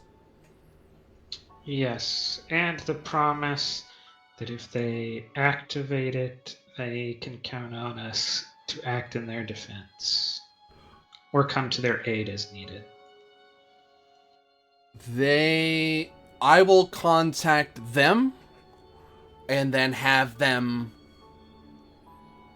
tell you where I wish to meet. It will be here in this part of space, near the Great Cloud and Dawnburst. I do not feel yet enough trust to go aboard one of your starships. So I will meet you elsewhere on a place where we can speak from our lungs rather than through our minds. Captain says, that is your choice.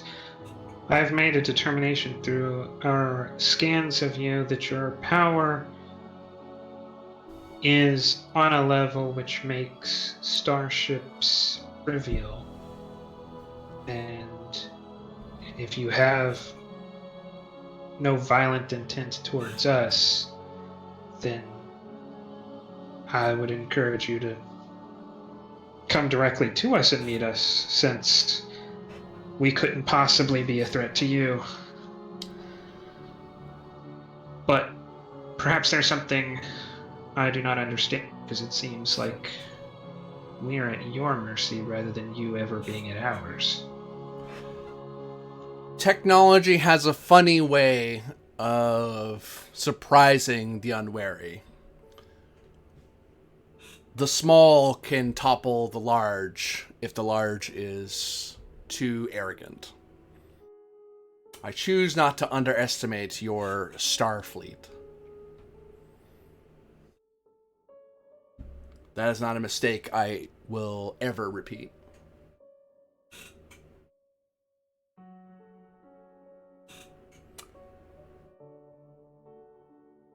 For now, I will leave your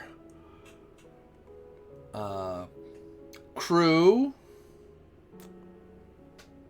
off here, and as he's off here, he stops rowing, and the ship comes to a stop and falls out of warp.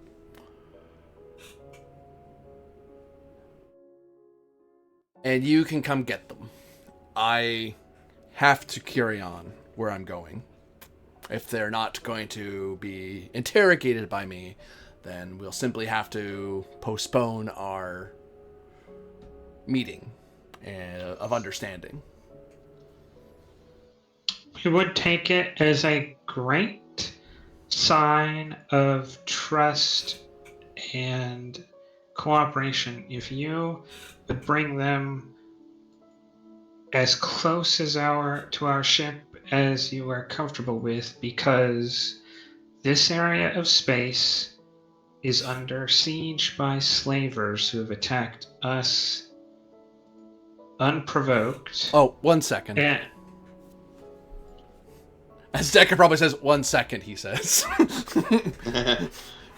You see Lyre stand up in his canoe, Ilithia. He holds forth what appears to be a bow with a long string.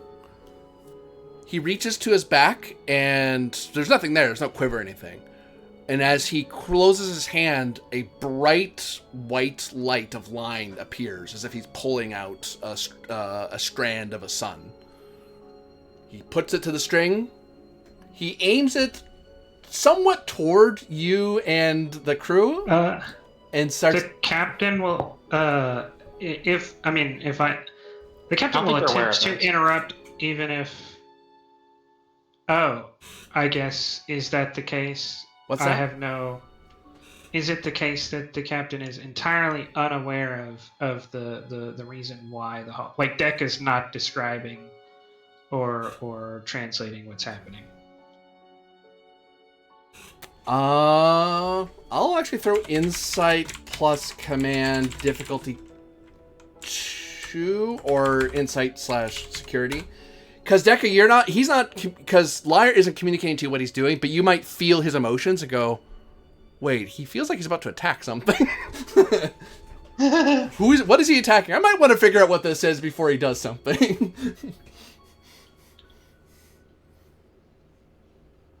Because Lyre's not exactly a forthcoming person when it comes to stuff like this. Ilithia can totally see it. Actually, you know what? Ilithia can totally see it. So Ilithia can say it to Decca because he isn't throttling that. He's just not saying anything. Do I perceive hostility towards myself or the two crewmen here? Insight, command, or security difficulty 2. Because Lyre did not point out to anybody what he's doing. He's just doing it. Yep. Yeah, I think he's about to murk the guys that I brought up. I was gonna be like, I think so too, yeah. You can't do that. Don't do that. They're bad people, but you can't just murder them. They have to shoot at you before you get to murder them. Mm-hmm. Actually, I don't think that's what the regulation says either, but... Insight focus. Yeah. Can I assist with this as Yep. the... So, Ilithia, what are you looking at? I'm not sure. He looks like he's aiming at something. Let me look into his mind real quick. Mm-hmm. Do we have any momentum? I can't see the 3. vortex right now. Cool. I'll spend... Yeah, this seems like an important roll. I'll spend all 3 for 4 dice here. 2 and 3.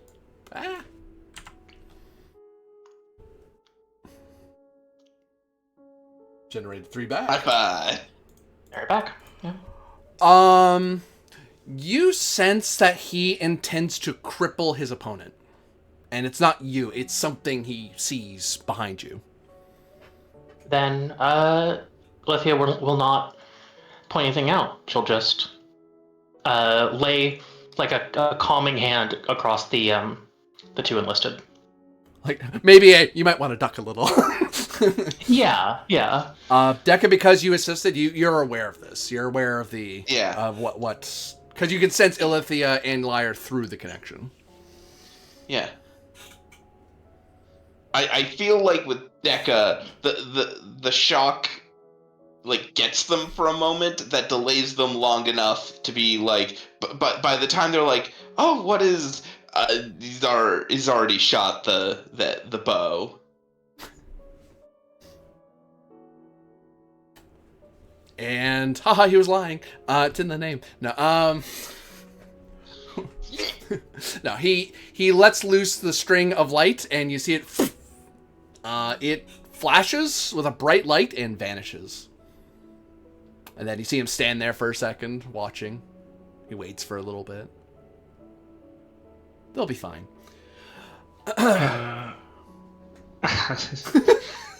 Does Decca catch up and say after it's happened and say anything?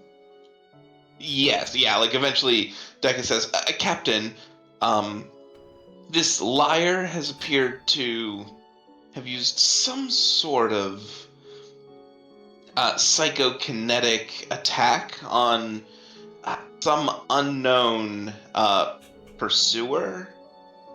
Ask But him. best I can tell, his intent is not to destroy, but to cripple.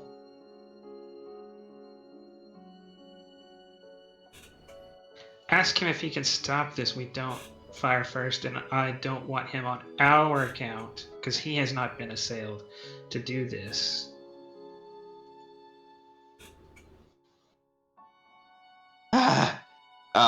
Deca will reach out to Lyre and say, Lyre, would it be too late for you to pull that attack back? What? Oh, the thing I did. It already hit them, so Oh. they'll be fine. They just don't have engines right now. Deco returns to the captain. Unfortunately, the attack has already struck, but Lyre assures me that the only thing that has been damaged are their engines. Which I'll highlight to all of you. That's how warp core breaches happen. Which, oh dear, now that I think about it.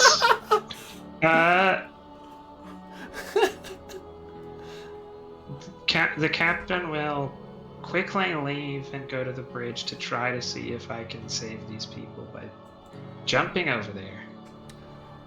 For 3 momentum, you can call the Haida to rush over and help. It's like, hey Haida, go search and rescue. Closer.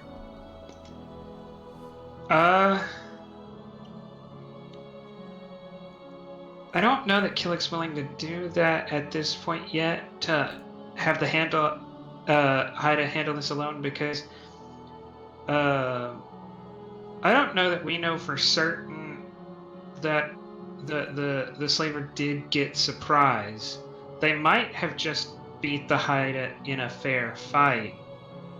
I don't think that was ever explained to us. Like, yes, we're certain that they were surprise attacks. It's just what the captain says. So at this point, I don't know that Killick is confident in the Haida's ability to handle this. That's fair. Alone. I mean, aren't they the tactically superior vessel to us?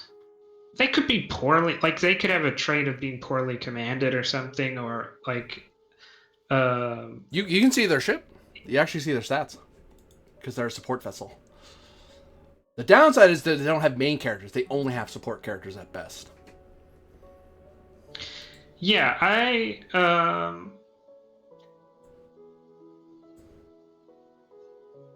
Like, they're good for their scale. They punch a little bit above their weight because of the cluster torpedoes and fast targeting.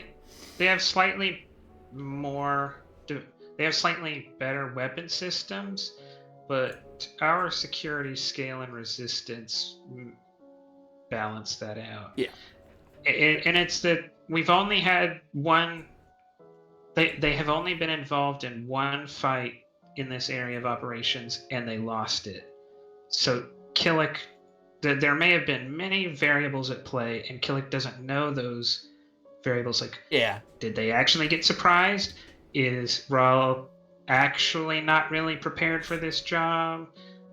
He doesn't know, so it feels irresponsible to just say, Haida, handle this on your own. Because this is not keep an eye on them. This is directly go to them and try to talk to them, knowing that they will probably shoot at you.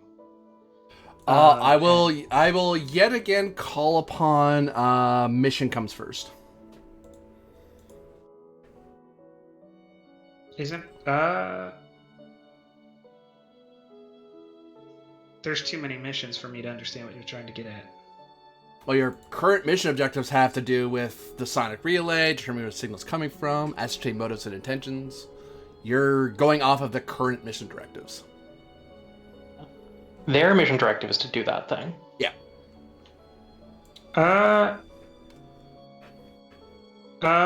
Does this...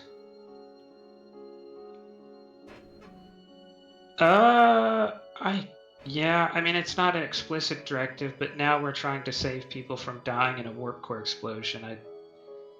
If it's not a mission directive, then I will probably have to let that. probably challenge it because it's now twice this episode where the thing that Killick thinks is more important to the health and safety of the Federation is actually, I take that back. One of those was the chief.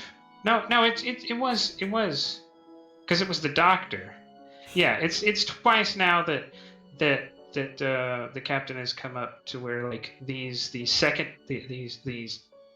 survey matters are more important in the eyes of Starfleet than the safety of the ship, the safety of its doctor, the safety of these aliens we've just met. So I will challenge that. Yep. So that's stricken, and you get a determination for it.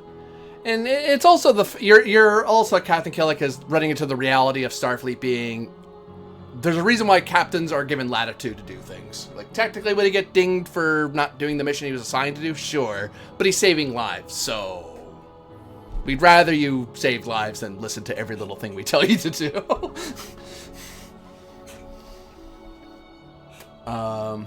Have some initiative, as a certain captain might say. That leaves Liar to look at the 3 people in his boat, and he says,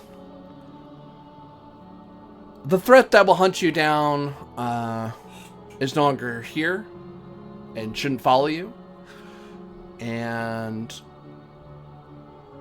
I either am bringing you with me to where I'm going, or I leave you here for your friends to come get you. Alithia's gonna check oxygen levels. You have a week in EVA suits. EVA suits are only rated for a week of being on their own, unless you specifically grab long. And even then, those have like specialized suits. Like, I'd probably even charge extra opportunity because they're like meant for you being by yourself out in the middle of nowhere for months. But most EVA suits only have a week power supply, or week oxygen and power scrubber. Just getting left out in the middle of nowhere seems like a real risk. Mm-hmm. Well, there is an important thing Deca could tell Commander Alithia to help her make this decision. Like, I don't know what our course is and which of our medical doctors happens to be directly between us and the place we're going.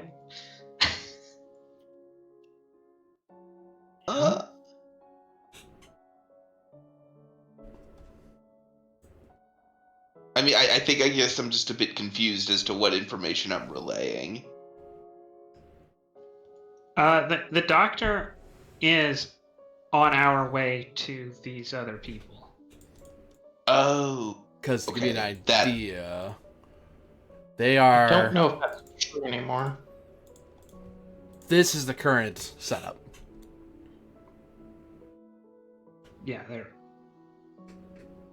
Oh, okay. It's not okay because I thought that this was a shadow or something, that they had actually caught up together, the Artemis and. So the Artemis is still there. We're not on the Artemis. Okay. Because he grabbed them off the Artemis, put them in his little boat, and whee! Yeah. I didn't say this guy was a nice a thoughtful person. Yeah. Yeah. Okay. You're right next to it, but. Yeah. In theory, as I'll say again, you could, sort of like summoning a ship for its backup, you could summon the Haida to come get you. Yeah. Is the doctor able to communicate with Deca, or only through Liar to Deca? Only through Liar to Deca. Like, Liar will hear you say it. All right. Well, that's fine. But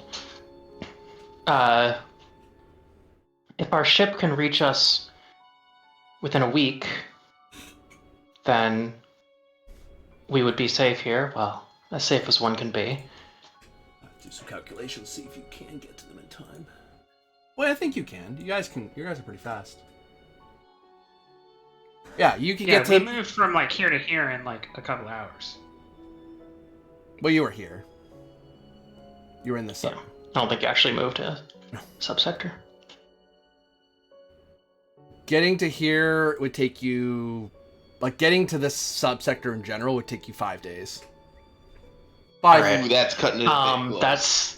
And so then Alithia will say,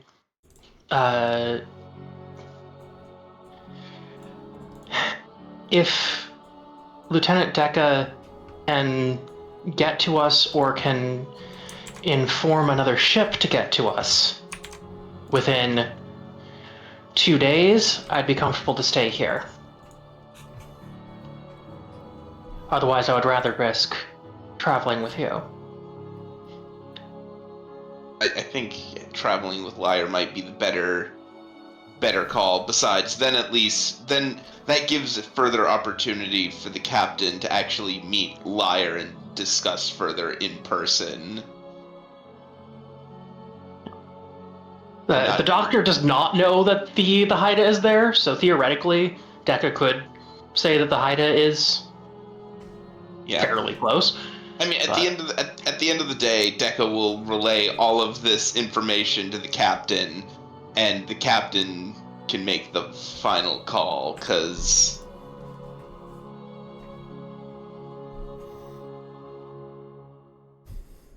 Then, yeah, if you're gonna do that, then I'll tell you to tell the commander. I'll have the Haida come pick you up because you're a higher priority. The Starfleet person in distress is a higher priority than a hostile foreign power. okay, I will inform the commander. I will inform the doctor as such. All right, then.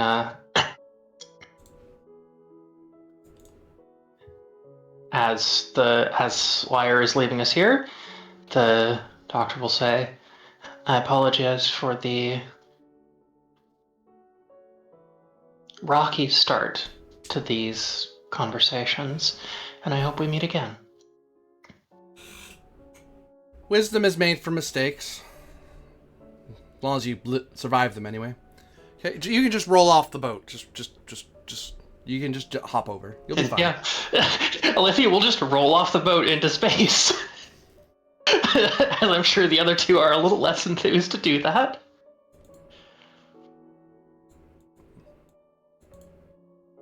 It's not like Master Chief's report is going to be measured in meters of text. Oops, I just put that to the map layer. Oh well, that's a problem for later. Are you both on the map layer? Why are you? Okay, well, there. Poof. Yeah, he leaves you there. You spend your 3 momentum because you have enough to summon reinforcements to come save your wayward officers. And thus,